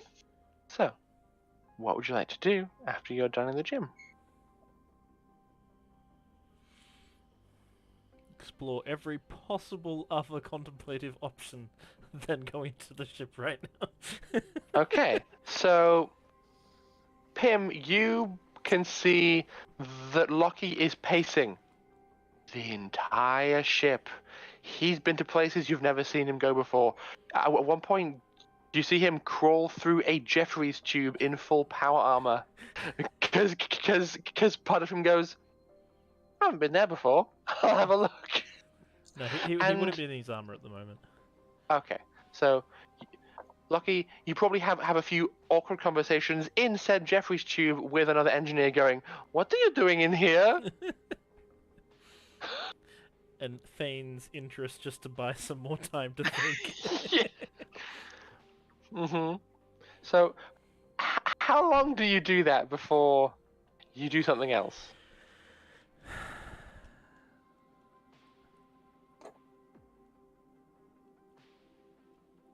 He's gonna give her time to rest before he does go to speak to her. So Okay, that's fair. he is going to go to the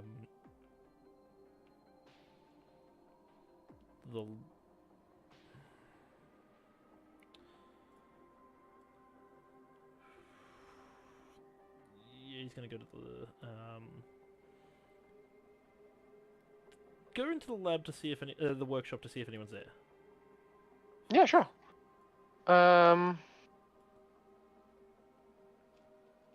Workshop. There is a single engineer, as Felix and Ivan are likely elsewhere still. They haven't returned to this workspace yet.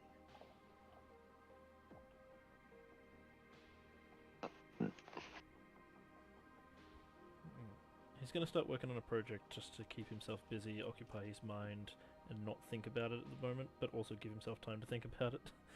And also just to spend time to give her some time to rest. Okay.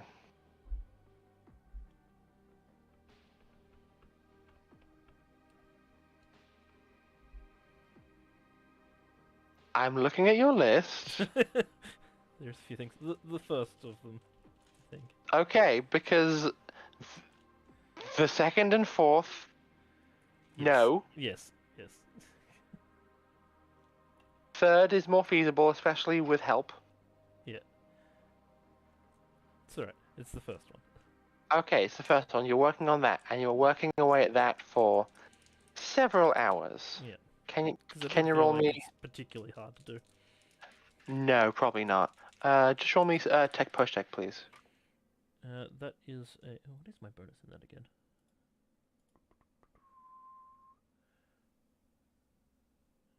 With intelligence?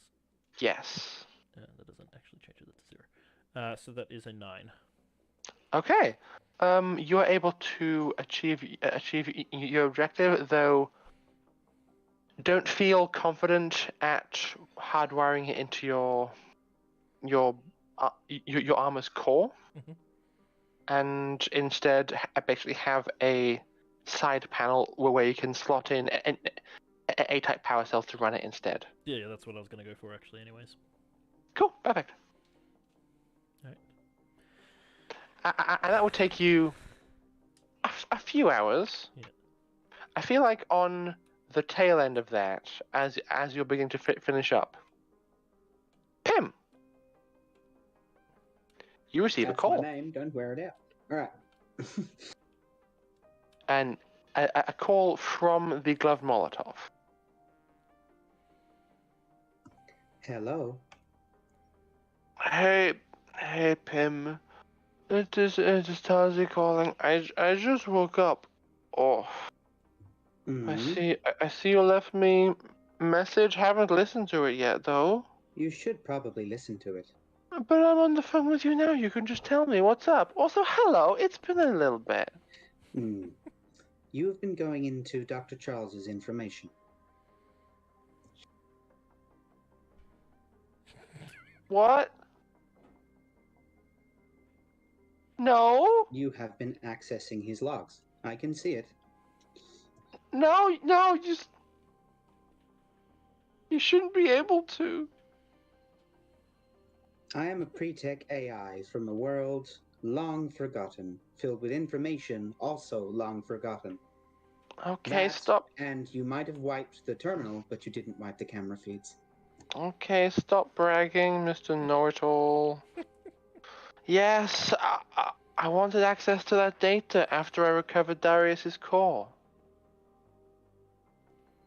Don't worry, I haven't told Dr. Charles.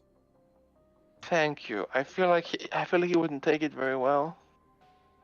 Knowing him, probably not. I will say that it was a engineer trying to be sly, and the engineer has since left the ship. I appreciate that. I can buy you some time, but at some point I really think you should tell him the truth. I'll tell him the truth when I'm done. Very well. Why bother making him upset with bad news when I could wait and give him the good news that I've succeeded? I'm gonna succeed. I'm gonna do it. Is this the better to ask forgiveness than permission argument? Yeah, I'm gonna do it. I've got I believe you. I've got the new microprocessors from Lockie's gun. Very promising stuff. I'm not saying you can't do it. I'm just saying you need to tell him before he starts to do his own search. Tell me if he starts to do his own search, if he doesn't believe you. Are Okay. you asking me to lie to Charles and spy on him? You already said that you were willing to lie to him for me. I don't Yeah, feel but comfortable this is doing like this. next level. Oh, yeah, I'm going down a dangerous rabbit hole here. Why did I sneak around? All I know is That that was- I know nothing for the next week. There was no one to ask, and Sparks was being so precious of the core. I'm sure he was. That guy bugs me. He bugs me too.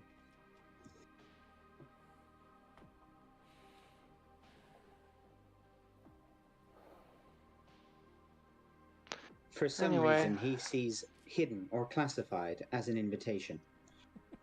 Oh. Kind of like Darius. Oh. Don't make me sad. You know I don't like it when you cry, because then I will start crying, and I don't have tear ducts. Then... Pim, you can't cry? That's so sad. Oh boy. There. And she does begin to well up and blubber a little bit.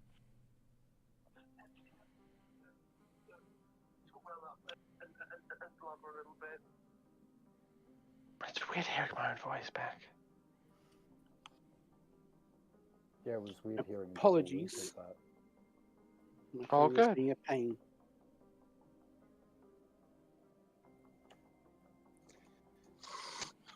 I'm probably just going to like have one of my pin bots that's already there just walk over and kind of pat her shoulder. Oh! How long has he been in here? He was here cleaning up. Oh, I'm sorry. I know there's a lot of mess in the cargo bay. I promise I needed all of those microwaves, okay? You don't have to explain. Please don't explain. Okay. Is there anything else I can do for you, Pim? It's nice to talk to you. Thank you. It is nice to talk to you as well. Lucky Also- has been most worried. Can I, like, not be on the phone with you when there's another you in the room? It's very disconcerting. You called me. I expected you to listen to my voicemail. Who listens to voicemail? It was funny. Okay. Okay, I'm gonna get... I dismantled the coffee machine. Can I come on the Milan and get some coffee, please? It's been a bit since I docked. Wait, Yes. hang on. She dismantled the coffee machine? Yeah? Okay. Bear with. You know what? Sure. Also, here's the current coordinates of Lucky. Why is she in a Jeffrey's tube? That is a good question. You should ask him.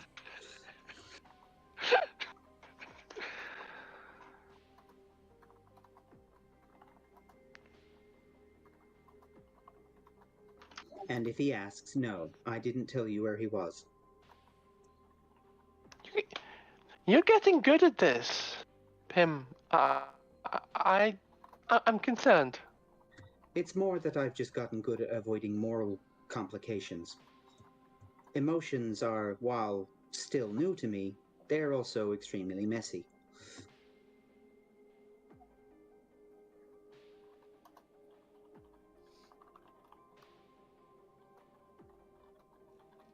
That is okay. I'm gonna go on board and get some coffee. I'm gonna watch cartoons. Okay. I'm gonna And hang she- up on her. Okay. She will disembark the Gloved Molotov, and just because I think it's incredibly endearing, I want there to be a bit of like an awkward meet cute. So Lockie, you're done with your tinkering, and you walk into one side of the elevator just as she walks into the other side of the elevator. I'm also going to make the elevator door for some reason jam. Lockie will kill you. He will jettison you into space. Oh dear, there seems to be some maintenance issues. It'll take me a few minutes.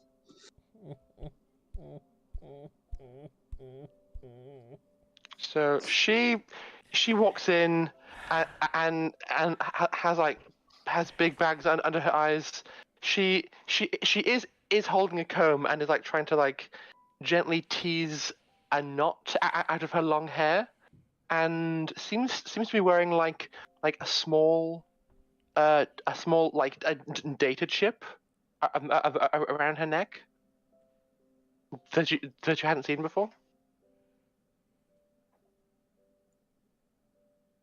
And she goes, "Lucky." Hey, Tazzy. Hey, thank you very much for taking care of me last night. I wasn't in a very good way. I was very tired, very emotional. I'd been playing chess with Darius all day, and I let my emotions get the best of me.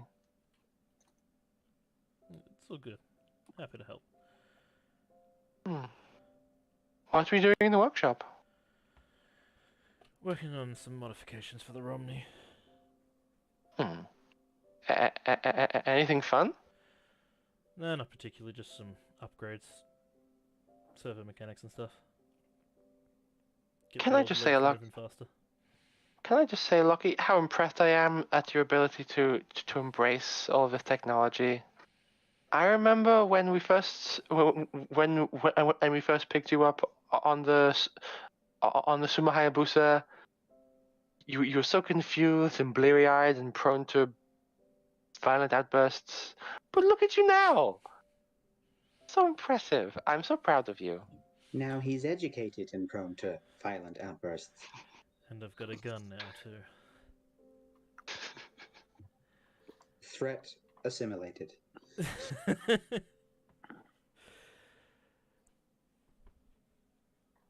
I'm curious, Darcy, how much have you been keeping up with everything going on outside? I know what's going on. With DOTAC? Yeah.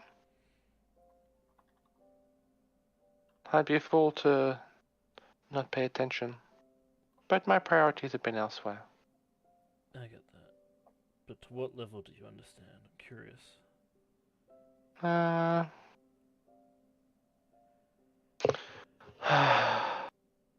Lucia's been the one speaking to me the most. She's kept me up to date of updates.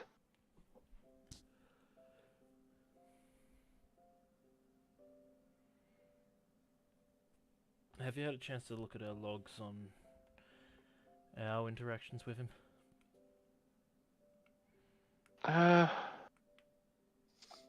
Sparks was able to access some of the logs. Oh boy, Darius. So thorough. Yes, I saw some of it. I'm sorry that he put you through that. I really am.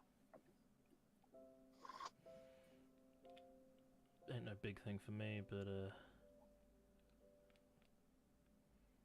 rest of the crew got some pretty close calls. Didn't he put hardware in your brain and control your actions? Yeah, but, you know, I feel like people have been doing that to some extent most of my life anyways. He did it in a loving way. I was gonna say, like, she's just like, yeah, way to sugarcoat it, Tazi. Didn't he put chips in your brain and control you? And that's not a big deal. Lucky, I feel like you're understating this. It's okay to be upset about it. Can't really be upset about something I don't fully understand, I guess. I'd feel kind of violated if that happened to me. I do want to kill the bastard, so, you know, I'll get my revenge. There we go. Have you got any plans? He's going to bring up whatever logs he does have on his data slab for what DOTAC did to both Darius and himself and Catalina, and the more extreme stuff that he has done. Okay. I think Tazi was there helping purge Catalina of the nanobots, so she has first-hand knowledge of that. I don't know how much she saw of the mind controls. The mind control and orbital melee. He's just going to hand it to her so she can read through it as he talks. We've got a number of different options, I guess you'd call it that. Oh, the ego on this guy. Look at how he talks. Wow. Yeah, he's pretty full of himself. He's also going to bring up some files on Blacklands as well, and interactions with him. I found the problem. There was a distraction inside the gears on the top of the elevator. I'm fixing it now.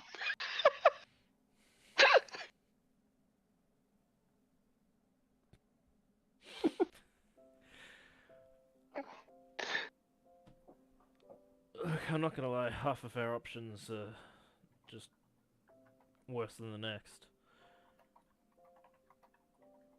I don't think we've got enough time to really come up with something that's not going to cause excessive collateral damage. Not with what we've got at hand anyways. And I don't think we've got enough allies out there to help us with stopping him properly. If anyone would even believe us to how bad he is. I think the people on Yakuta have a pretty good idea. We've still got to fix that problem too first.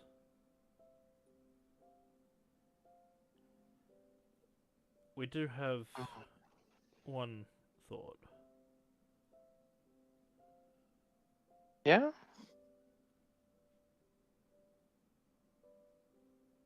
It also could be a possibility. If I can help, if I can help, let me know. Well, not so much you. But I think you'll have to make the choice for it. Oh? I don't really understand the complexities of it, but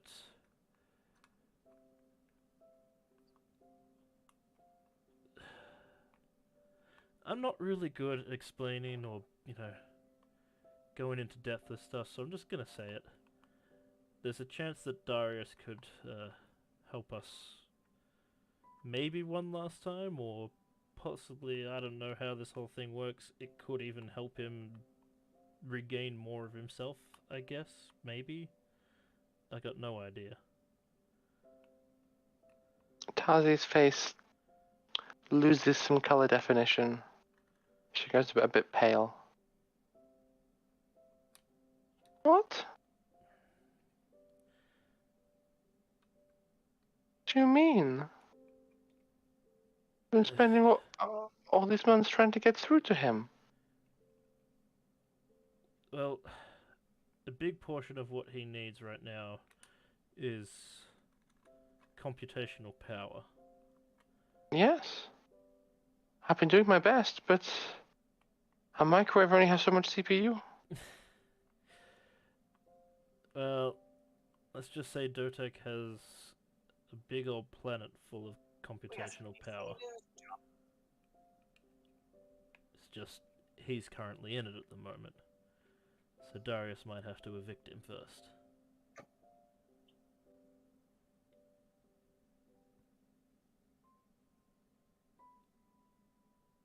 Pim, are you done with the elevator yet? I'm almost done. There's so much distraction here. She breaks eye contact with you and begins kind of shuffle pacing back and forth in the very limited space and says, So, just to be clear, you want to take the last vestiges of a beloved friend that he worked so hard to salvage and keep together for us to... And you want to go and plug him into an unbraked artificial intelligence to what? To blow raspberries in his face? What do you want him to do in there? I know Darius is pretty good at chess. Beat him. I wouldn't suggest this if I didn't think this was potentially one of our best options for not causing mass collateral damage. And Tazi, all you're doing at the moment is buying him time. He needs something more stable, and this could potentially be an option. It won't bring him back fully, but it will give him a best chance. And knowing Darius, he'd want to go out fighting. He did go out fighting. Lucky he did. This wasn't Lucky's idea. Pim, what do you know? This was my idea. Yeah. I came up with it earlier. And you asked Lucky to break the news to me rather than talk to me yourself? Like I said, I don't deal well with emotions. Oh, look at that. The distraction's gone. Bye. Boop. Okay, what door does the elevator open on? What deck? The deck they were headed. Okay. She will have been heading to deck 2 because that's where the main kitchen is. He'll get off with her. Okay. She disembarks and is like half, shouting up at the ceiling at Pim and like shooting daggers across at Lockie and just going, the absolute nerve! I'm sorry. Why would you go along with this? I thought you were better than this, Lockie. Like I said, Don't. It's the best option that I can think of. But you didn't even think of it. It was Pim's whole stupid plan. Where's the coffee? And she storms off down the hallway. He'll follow it. Mm-hmm. Pim claims it was his idea, but it's not. Oh, is Pim lying now? I think he's been Well, capable of that for a while. Well, that's not news. But he's lying to me? Pim! He's protecting. Who is he protecting? Whose idea was this really? Lockie, and be honest with me. Look, it doesn't matter whose idea it is. I'm the one presenting it to you. So clearly you think it has merit. Why? Like I said, it's the best option for not causing collateral damage.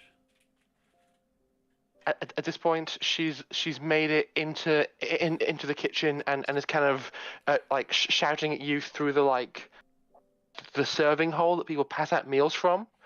You hear the sound of at least one coffee mug breaking as she angrily rummages through cupboards, pulls one out, shoves it under a coffee machine, and you hear it kind of begin to churn and gargle. She pokes her head out through this hole and goes, "Why? Just because you've seen what I've been going through." I know, and I didn't want to even present this to you, but it is probably one of our best options, without lots of people getting hurt. And I don't know if you know exactly what happened to stop that armada, but I've already committed mass murder on a very large scale recently. I'm not really keen on doing it again anytime soon. What? She walks out from the kitchen coffee cup kind of shaking a bit in her hand. He'll press play on the video of the spaceship slice. Okay.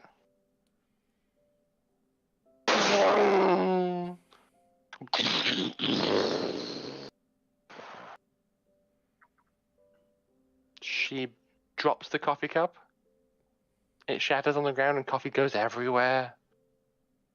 Oh, for the love of... Not now, Pim!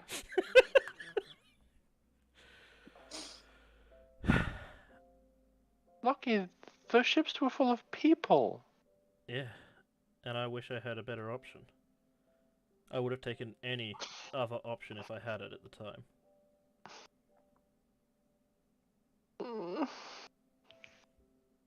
What is this?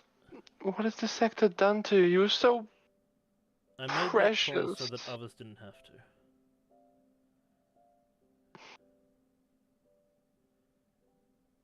Why did I let you leave the Hayabusa, Lucky? It was so much simpler before. It was just the two of us. And Rigby. I swear I'll break his nose. Get in line. It was a simpler time, but things change, and there is a vast open area out there that I didn't know existed, and I needed to explore it. This is where it's taken me. Lucky, this is so much to take in. I don't want to have to do what you're asking of me. If it will make it easier, I can make the call. I can live with you hating me for it.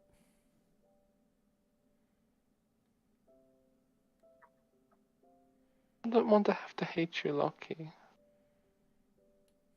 I want you to make the right decision for the right reasons. Well, I'm looking at all other options. So far, everything that's been presented involves potentially lots of people dying. I'm not willing to make that call again. I want to look for the one that involves as little sacrifice as possible. If it could be me doing it, I would. Lucky. We both know I ain't Darius. He's your friend too. Hey, yes. Maybe I'm... And that's why Maybe I know I'm... that he's more than capable of doing it. Maybe I'm being selfish. Keeping him to myself. Stealing away these moments. Trying to pretend everything's fine.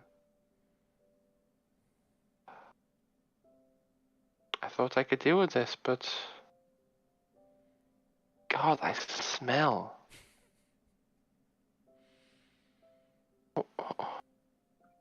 I didn't say it. You can't smell! You were picked up by the smoke detectors. I wish I hadn't made them so sensitive. Lucky, you're welcome to try, but I can't in good conscience help you. If that's what you're going to try and do. That's fair. I could definitely use your help, though. You know him better than anyone. I'll help you with anything else. Okay. If you really want to do this, I'm not going to stop you. But I'm not going to help you either. I hope you understand. Then I have a few things you might be able to help me with. Okay. I'm getting fresh coffee first, though. Yeah, that's fair. She goes back into the kitchen and pours herself another cup. Not quite as full this time. And walks out with you to wherever you choose to go. He's gonna go I to... said, Go on. Just quickly, I'm going to send a message to Lockie saying, I gave you an out. Why didn't you take it? This is a genuine question from Pim.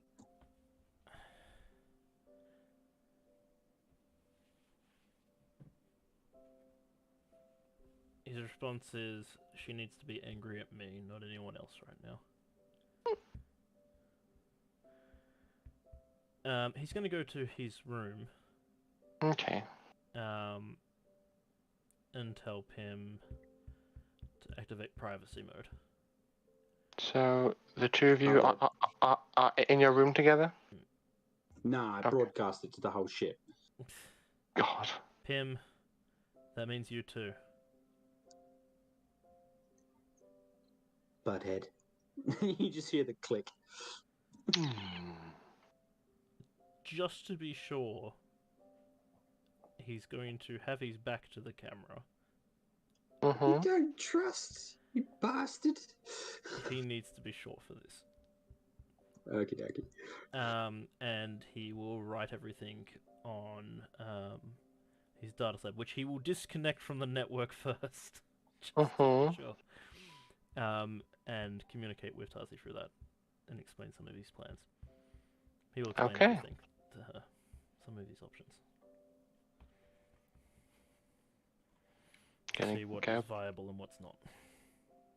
Gonna have a look. She looks at everything and says,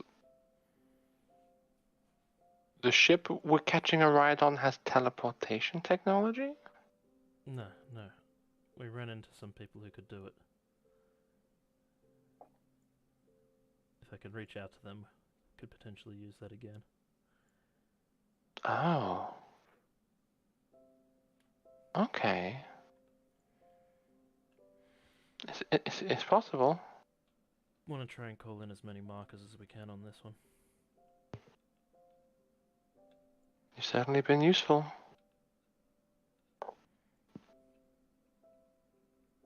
I don't think this last one's viable. I examined the scans. That crystal was very specific. The only one he won't tell her is the one he's going to talk to Nucleus about. And which is that one? Oh, did I not send that one? You sent me 4. That was it. Okay. Too many plans. It's probably for the best that you didn't send me that last one then. Yeah. But yes, please do now.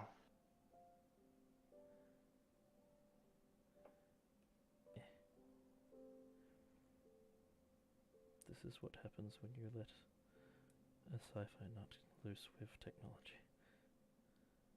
It gets fun. It gets fun.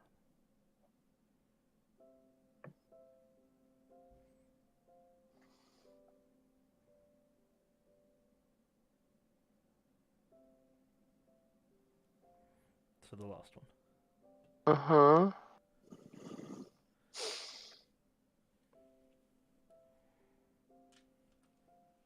Oh.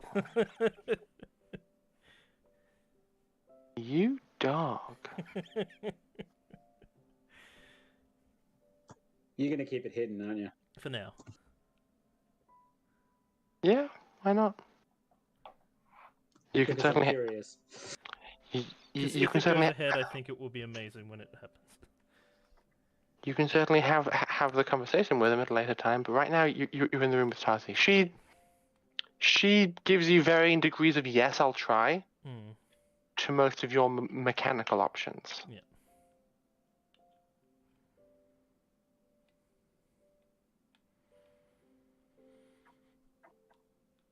Anything else you can think of that might be able to give us a fighting chance on it? No. That room of smart people you're in, well, they're pretty smart. Yeah. Seems like all the best options have already been presented before you. Yeah, that's the part that concerns me. That there's no better option? Not necessarily that there's not, that we're missing it. I wish I could tell you. And that ultimately they're going to make me make the call on it.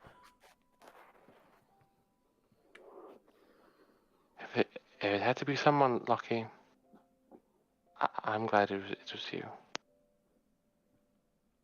That makes one of us. You've all grown so much since I first met you. Charles has become more experienced in the world,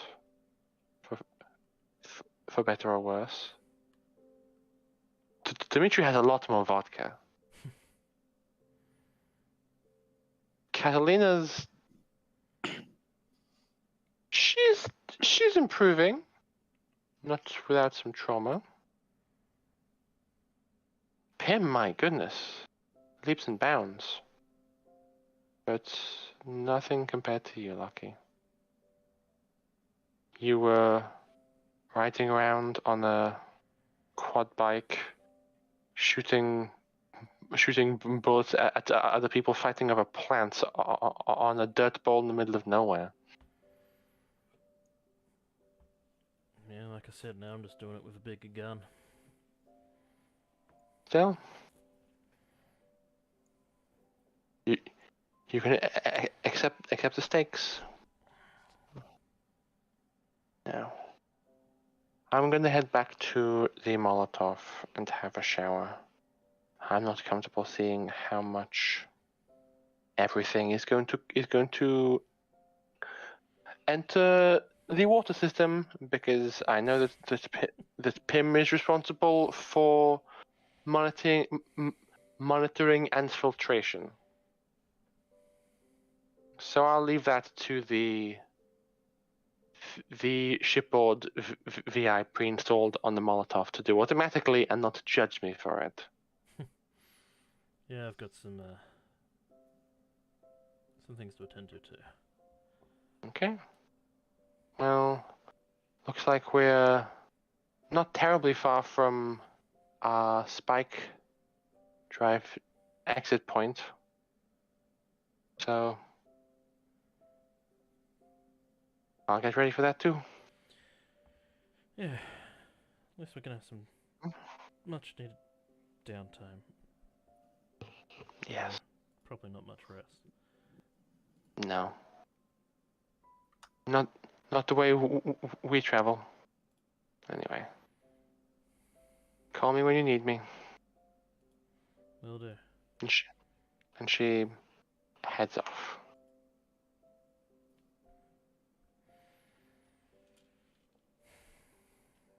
Can I just say how happy I am that this beautiful, serene piano music can be happy and sad? Like, it's so good!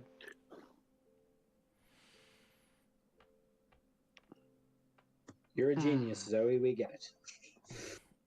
Just, I love Tazi as a character so much. He's so much fun to play. Look, he's gonna step out of his room and, well, make sure that no one else is in the room, but basically speak openly to Pim. He went, One thing happens when you open the door. You see that the librarian has like just finished sitting down.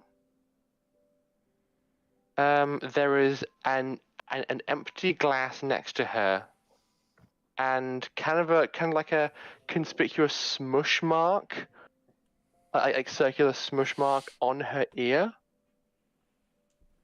That's roughly the same size as the glass.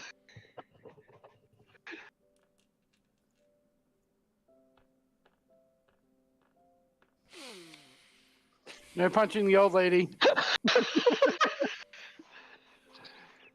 She is facing away from you and looking into the room while sitting on the sofa. he's going to step behind her, pause for a moment, and just to the room, not specifically to her, but very clearly to her. That is a very dangerous occupation. I wouldn't try that again. And just leave. Don't even care if she responds. It's okay. I've already removed all of the linens in her room. As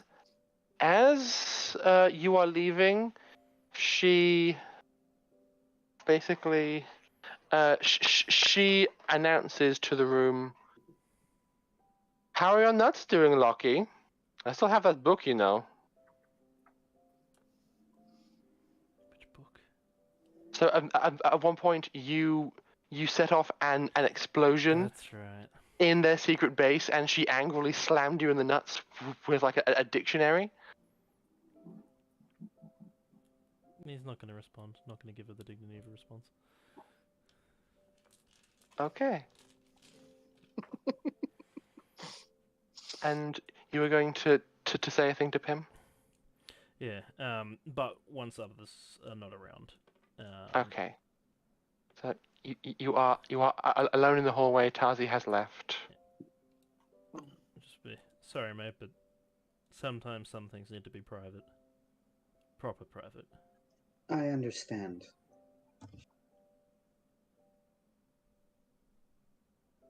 Hopefully I can explain it to you soon. Just not yet. You don't need to. I admit that I am a curious creature. However, if it was important, you don't need to explain anything. You know, you're growing up a lot. Tazi was right. Lies. I'll deny it.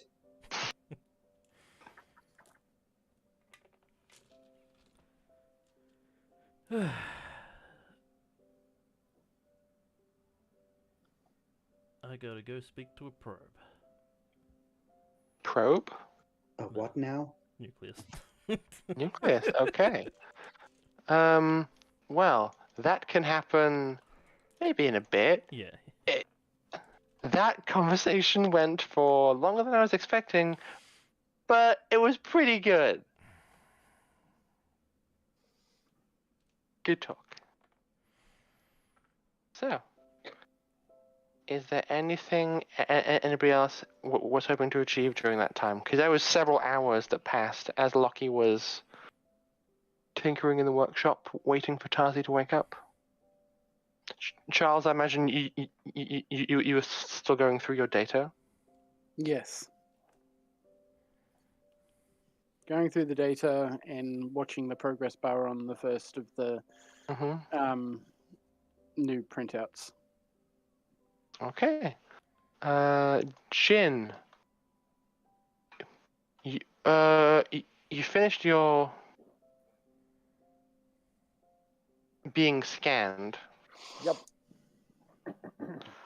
What was on the agenda for you besides that? Is it actually yeah. taking your medication? I haven't thought about it.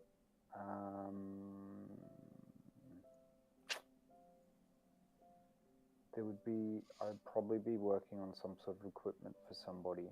Who and what that would be, not sure. I do have line shunts, so I'd probably... Has Pim been working on trying to decouple the code I've given him? Yes. You were putting that together. Okay. Pim. We were going to do that, but then we got distracted. So, Pim, could you roll me a computer's roll to try and piece together this code? Okay.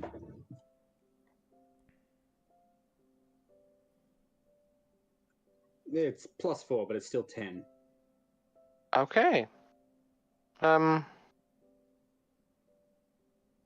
gonna not have it be Tazi's theme anymore because it's too somber for scientific research. Okay. But what if it's somber research? I am not going to assist because Jin will take the data after Pim's done with it and do his own version of it.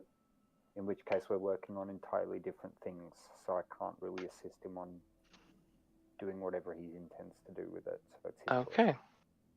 choice. This will take you a few hours and perhaps a bit of an emotional deep dive, Pim, because you have to put yourself in the perspective of an unbreaked AI. Yeah. you are feeling a lot more stable after your encounter with Nucleus, but it's still a bit of a weird sensation to try and think beyond your own limitations. So it's good that you rolled so high, because it helps you remain objectively objective, and not let yourself fall down the rabbit hole that you could have so easily.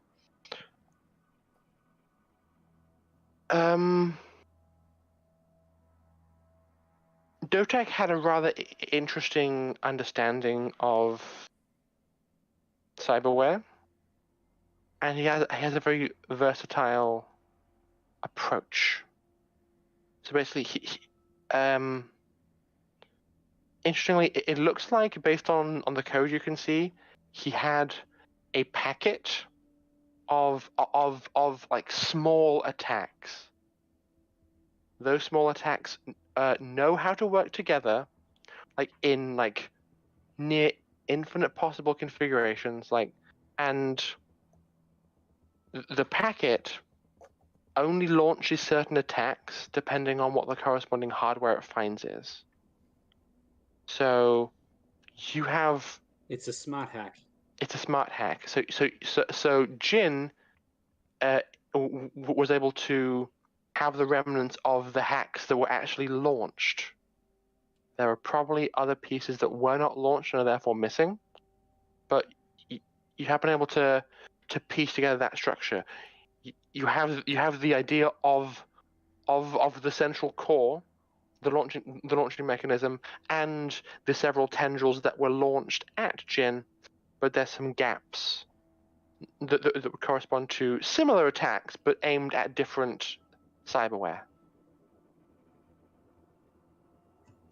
Yeah, honestly, if I was going to try and stop something like that, I would just increase the amount of like abilities by the packet by just one, so that instead of doing what it's supposed to do when it encounters something, it does the next thing. So make the packet that attacks the heart attack the lungs or something, and so it just doesn't do anything? Essentially, yeah. That's the problem with packets, is if they're not predictive, they're situational. So all I have to do is manipulate the situation. To be fair, a map mismatch is an incredibly effective way to break a data system. I mean, that would totally work. Yeah. Okay. Sorry. That's okay. So, you have that information. Are you going to pass it off to Jin? Yep, I have no reason not to. Okay, Jin, you get the update, and it's pretty clever, but you're pretty clever too. Wait, so hang on. For how many different configurations did you estimate? Well, the actual configurations are hard to estimate in terms of how many there are, but I can safely say that there is at least one. All right. Yeah, fair. Okay, so for defense for this, you're just using it pushing the array off. Essentially, it has a response to every situation. All I do is increase the situations by one, and then set it to the next. So they'll respond to a situation wrong every time. All right, cool. I'll upload that into my cyberware so that it hopefully is some sort of defense against whatever I'll get hit with next time. Okay, so you have in your system basically a counter hack. Yep. That's And constantly running and is looking for an attack of this nature. Yep. And I'm probably going to notice that's going to take a lot of processing. So... But, not actually, not really. yeah, actually, maybe not. Because it's literally, it basically just turns a 0 into a 1. That's it. But The next thing I'll do is I'll try and replicate this particular formula of attack he's done and improve it. And Okay. I'm aiming specifically for hardware that can rewrite personalities. What's that called again? Ghost Talker Transceiver? Yes. No, the Ghost Talker Transceiver is just the one that allows you to communicate. The I deep memory have. one? Yes. That old chestnut.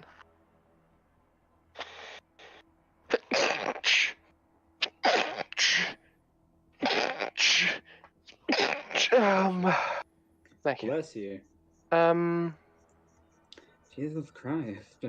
I'm sneezy. I'm sorry. I think it's in my other book.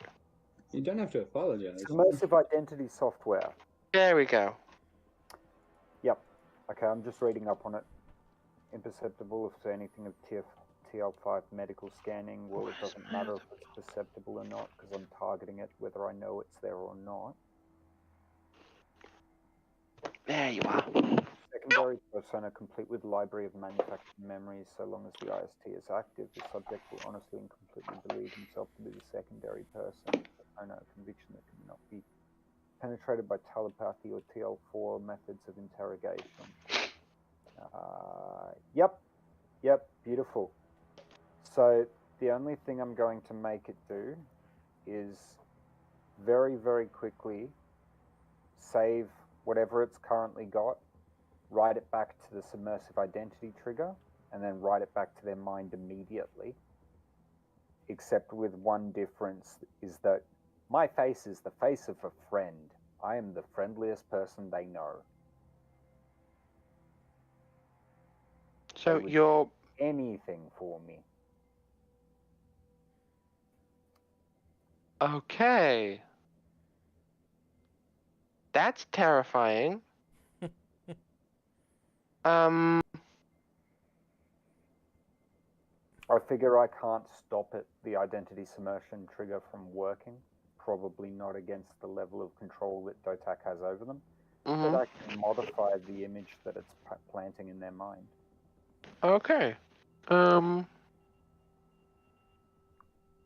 You need to make me a computer roll, first and foremost. Yep. Now that I actually understand what this is doing, yeah, no, because Pim's doing the other bit, so he's already assisted just by understanding. Yes. That's all good.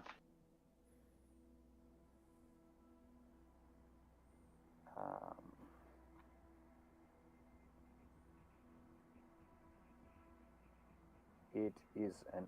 Oh, come on. 2 plus 1. It's an 8. Okay. That's hot garbage. Your attempt is having some difficulties. So... Fucking garbage, and even I know that's garbage. Pim, look at this. Mm-hmm. Shit, right? Plug it into the data pad. Alright, I plug it in. I sandbox it and have a look. Okay. There's a problem here. It's pretty evident that there's a problem here. The main issue is you're missing a piece of the puzzle. You know how to adjust this hack to attack, but you don't have sufficient understanding of the human brain or how DOTAC interacts with it on that level to finish. So you've done a bit of it, but to finish this, you think you would probably need to encounter someone who's been dealing with this from DOTAC, keep their programming intact, and scan their brain and see how they respond to various stimuli. Okay. It's dangerous, but it would help you complete this. Can you store that one for the moment? Very well. I'll put it in a safe data bank. I'm going to try one more. I'm going to rewrite the same thing, Mm-hmm. except this time I'm just going to cause rampant bad nerve signals all throughout the brain. Just basically an induced seizure. Okay. Make me another roll. And that's the last one I will attempt. Okay. Because you'll probably run out of time to prepare. No, that's bullshit. I got another 1 and a 2. Oof. Well, That cannot be... What are the odds of that? we have some player rerolls in the bank if you would like to utilize them, depending on how people feel. I say we utilize it and have someone roll physical dice. I think we just got a new player reroll. Oh, did we? I call bullshit on roll 20 because getting 8 out of a +5 twice is ridiculous. Yeah. Come on! Acorn has just given us a reroll. Yeah, look, we worked out a long time ago that Roll20's random algorithm is theoretically random, but batched It's into not groups. actually random. Yeah. Yeah. I should have remembered that. I forgot that I did the maths on that. Have you got physical dice there with you? I do not. Someone else can roll for me if they could. All right, here we go. 3 and a 5. Okay. That's Plus- a hell of a lot better. That's 15, plus- 13. 13? Yeah, all up. Yeah. That one will work. That one, you are a lot more satisfied that like, it doesn't matter what you plug this into. If you program like the delivery system correctly, if it's designed to do that, it would give anything a seizure if you programmed it correctly. So this doesn't require nearly as much information on the human brain, and you've learned from your mistakes and feel like this one will work. All right. So here's my plan, Pim. I hit them with this one. And I show him the new one. If And they then- bite their tongue, it's not going to be very fun for them. Yeah, I know, but like, come on, I need at least one person. And then we rewrite the second.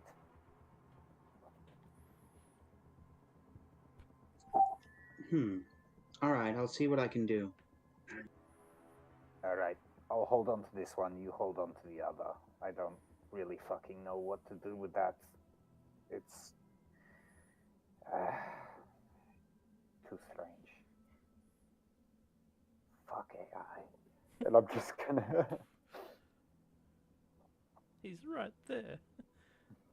Yeah, Pim knows full well I don't see him as an AI. He's reached... I've spoken to Pim about that, is that he's reached a level of intelligence that I perceive him as an equal. Because he's not tethered, he's not locked into a single frame of thought. He's a unique, sentient being.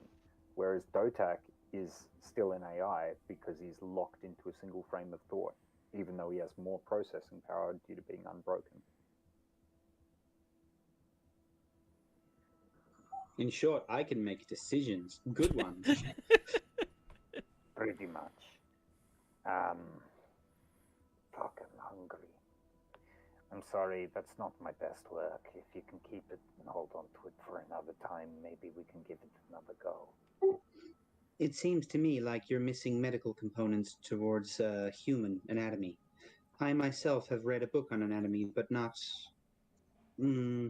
I would call an expert.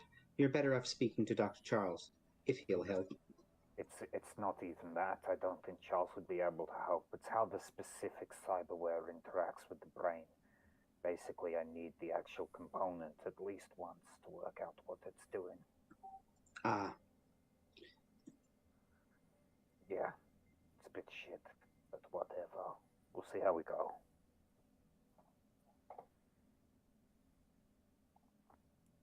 All good. So that's probably occupied most of the rest of your time in terms of preparing. So Yep. That's all sorted. Charles, you are still poking around. You know what? Shall we pay a visit to Charles in the lab? it is near the end of the second day of Spike Drive travel. You have the first of these potential cold turkey cocktails formulated, and it's ready for you. Cool. I'm gonna go get Dr. Lucy. Okay. At this point, these guys would have been gone. They're probably enjoying the gardens by now. She comes in. She takes like a soft white towel off her shoulder as she comes in, kind of like not realizing it was there, and there's like a bit of a smear of vomit on it, and goes and just like tosses it to the corner. Delicious. An incinerator or something. It flies in and goes. And that's Cheers. probably for the best. Sorry, I was taking care of James. I figured.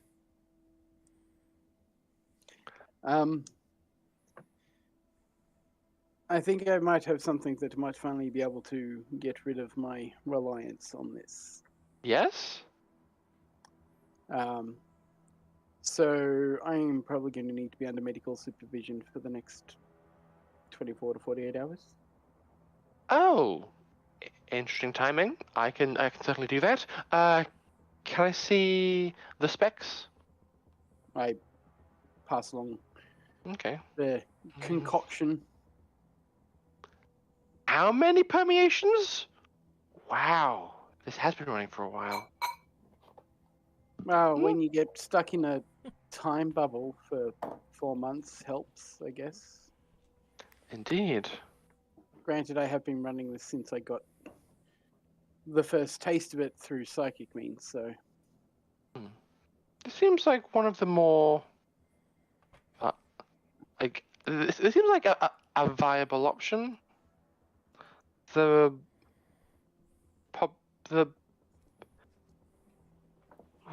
not 100% confirmed though, and it is entirely theoretical. There's variables that the machine couldn't account for. So Yeah, well, yes, it's good that I'm here.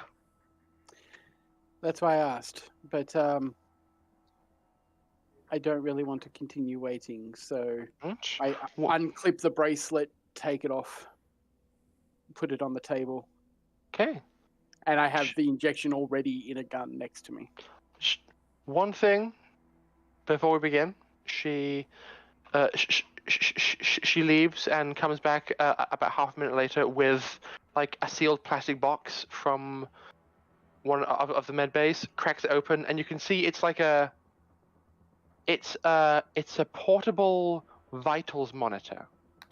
It's akin to the kind of thing a person would do if you were monitoring their heart rate for a day. They basically just attach this to themselves and walk around for a day, and it registers how their heart reacts to different things across the day.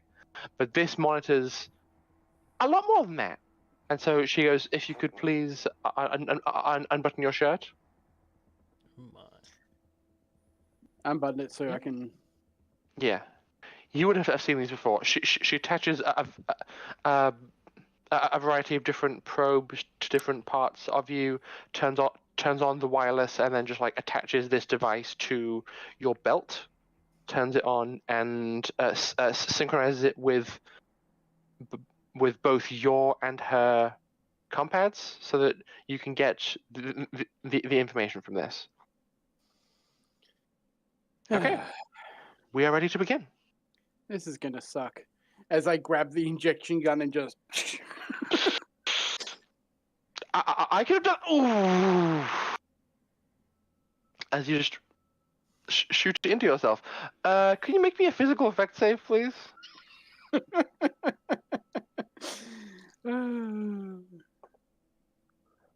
That's a 17, so yes, I passed. Okay. What is he pumping into himself? Drugs! More drugs! It's basically a drug to allow him to kick his addiction to regalia. by getting Wonderful, an and you injection to death. didn't think to tell anyone? He, Okay. he told Dr. Lucy. I told the one person that needs to know. Yeah, the A medical professional. Awesome. I mean, I could have like put a probe in your brain or something at least. That wouldn't take too long. No, you couldn't have, because I would not allow it. That doesn't mean he can't. You just wouldn't be aware of it. Okay, Charles. Yes. I hope that you understand me, and that I have chosen my words correctly. The good news is, you throw up.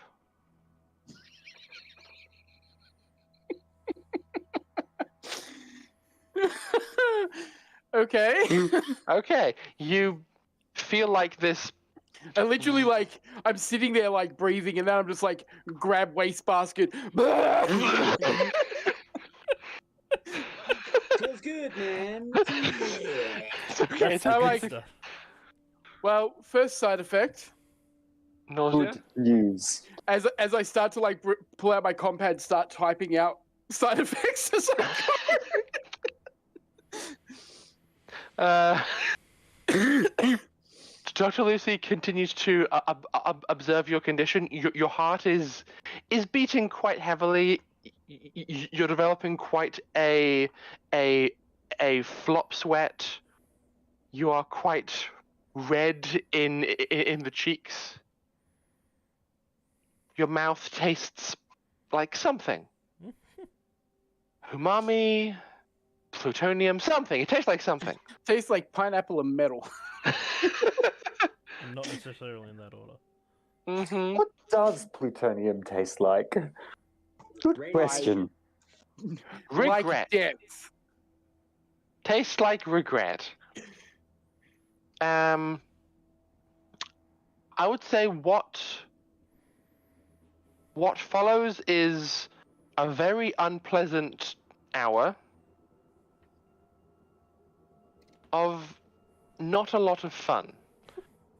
Your bad symptoms persist. I would say there is likely some continued evacuation of things from your body from a variety of ends. At one point, I just like curled over in a shower, running cold water, just. Mhm.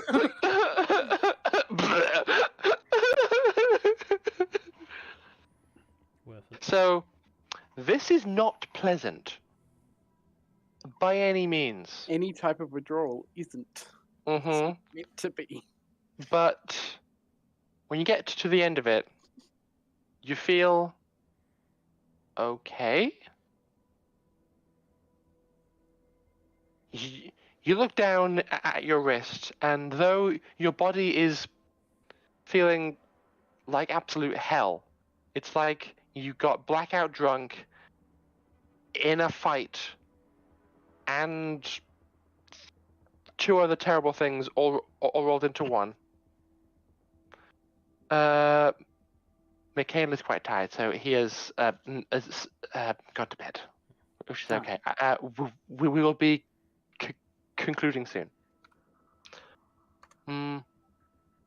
But you think you're okay. For now, you are. You're standing there. Your vitals look fine, and the only thing left is like a little niggling itch at the back of your head every time you look down at your wrist or look across at the injector sitting on the table. So you feel like this might have been successful in terms of your physical dependence, but you've been using this for months, and that there may be a psychological aspect that you hadn't fully considered. I'll deal with that. I'll deal with it when it comes to it. At the Okay. moment, I just need to be off it. Okay. Charles, until I say otherwise, your constitution modifier is reduced by 1.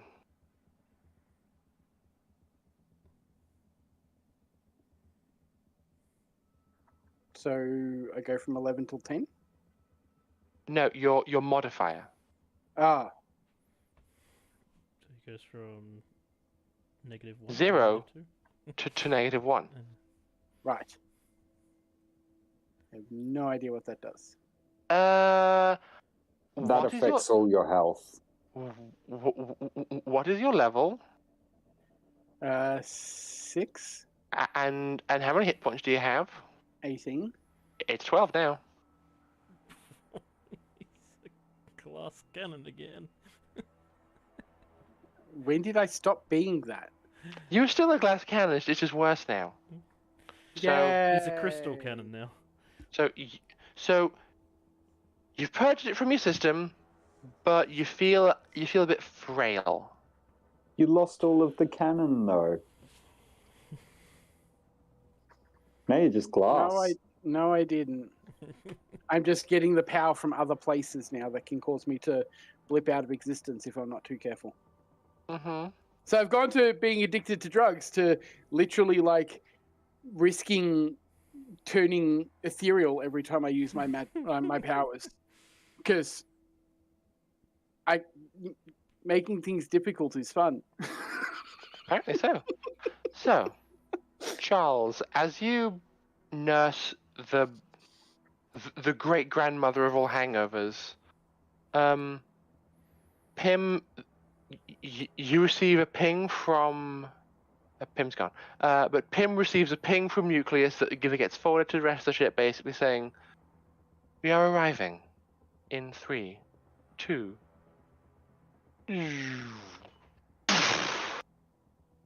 And all of your vessels drop out of drive space a bit off course. Nucleus was likely aiming specifically for as close to the star as they could manage it, but their telemetry for this system is probably, I don't know, a few thousand years off. So they're not quite on target, and we'll have to travel a bit further into the system to get to the star. But now you are in comms range, and as soon and it doesn't take long before you receive a hail It's populated. from the planet that you were assured was abandoned. Saw that coming from a mile away. And that is where we are going to end the session for this evening. God damn it! We need to refuel the ship. Yes, because at this point the ship doesn't have enough power to go anywhere else. We should have just gone to Papadise and just nuked their sun. Would have been fucking easier. It's fine. We will just use our charm and wit and. Let me do the We're just going to kidnap all the people off this planet. We're going to put them onto the Blossom, and we're going to ship them somewhere else because fuck it. Legit. Let Jin do the negotiations. I've literally got diplomat points. You've worked out by this point that despite his weird demeanor, he's actually not with people. Yeah, but you look completely different from everybody else in the system. Yeah, so I'll present Charles's face when I'm talking to them. No, it makes sense. An alien ship has just dropped out of orbit. Yeah, that's fair. Aliens come into the system. The first one we've seen in like centuries, and they're basically going, "Hey, we're just taking your son. Bye." Okay, thanks, bye. It's like the start of a fucking invasion.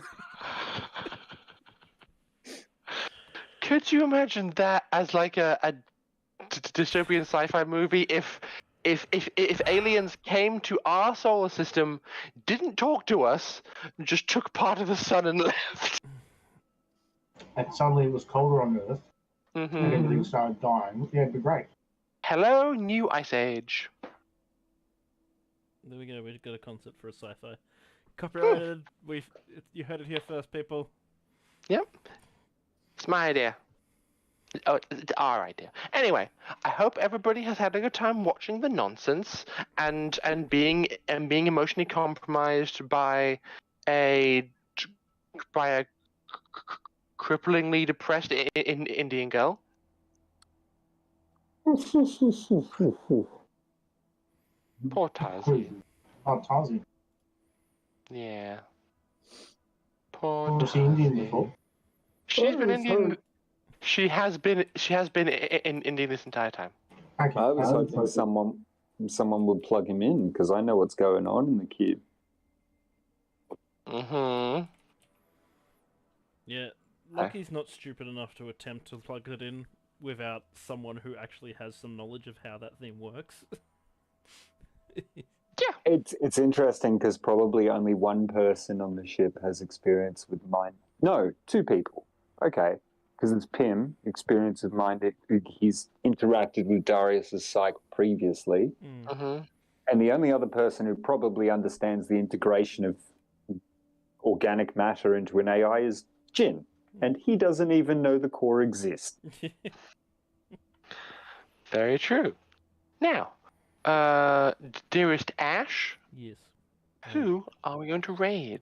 Well, Polished Cryptid is doing some tabletop RPGs, and we're a big fan of raiding them, so I think that might be our option. Unless anyone else has Okay. a better Me. option for me. Oh, awesome. I see turn-based Dave playing on Ocarina of Time. Look, I do love myself some Zelda, but we are coming out of an RPG, so might as well go straight back into an RPG. Yeah. Let's stay on theme. I agree with Polish Cryptid. Alrighty. I will say thank you all for joining us. We Yeah. will go to answering and then start the raid. Indeed. Please join us on Sunday for when Ash has the reins and shoots giant beams of energy out of the ocean into God knows where. Yeah, when a 13th level spell goes off for the second Very time. 13. Yes. Bennick. What have you created? Cataclysmic events, my friend. Cataclysmic I'm- events. I'm I was scared. like, level 12 spells are godlike. Yes. Level 13 is like a celestial, like slapping its hand down on the earth. Yes. Now you understand. It's not gone well. Or, well, information. I don't know. It's going well for somebody with 13 level spells. Who fucked up? I'm pretty sure in the Forgotten Realms there was only ever one level 10 spell cast, and that has a whole bunch of lore around it about splitting the magic and shit like that, where the No. gods literally turned around and nerfed magic. Kind of, but also no. There's been, I think, 2 level 10 spells and a level 11th spell cast. Oh, really? Shit. But basically, the God of Magic went, yeah, nah, this shit needs to stop, and that's why they put levels into spells instead of allowing just free-form magic. There's a whole That's fair. information dive on it. I would love to get into it. But we need to raid. But Yes. next episode, I think, is going to be what we call an exposition dump for our Trials of the Zelnara game, as a demigod's about to give him some information. Cool. At least what he knows. I'm Right. scared. Thank you all for joining us. Have a wonderful night. Till next time. Gadget. Bye. Ta-ta. Bye.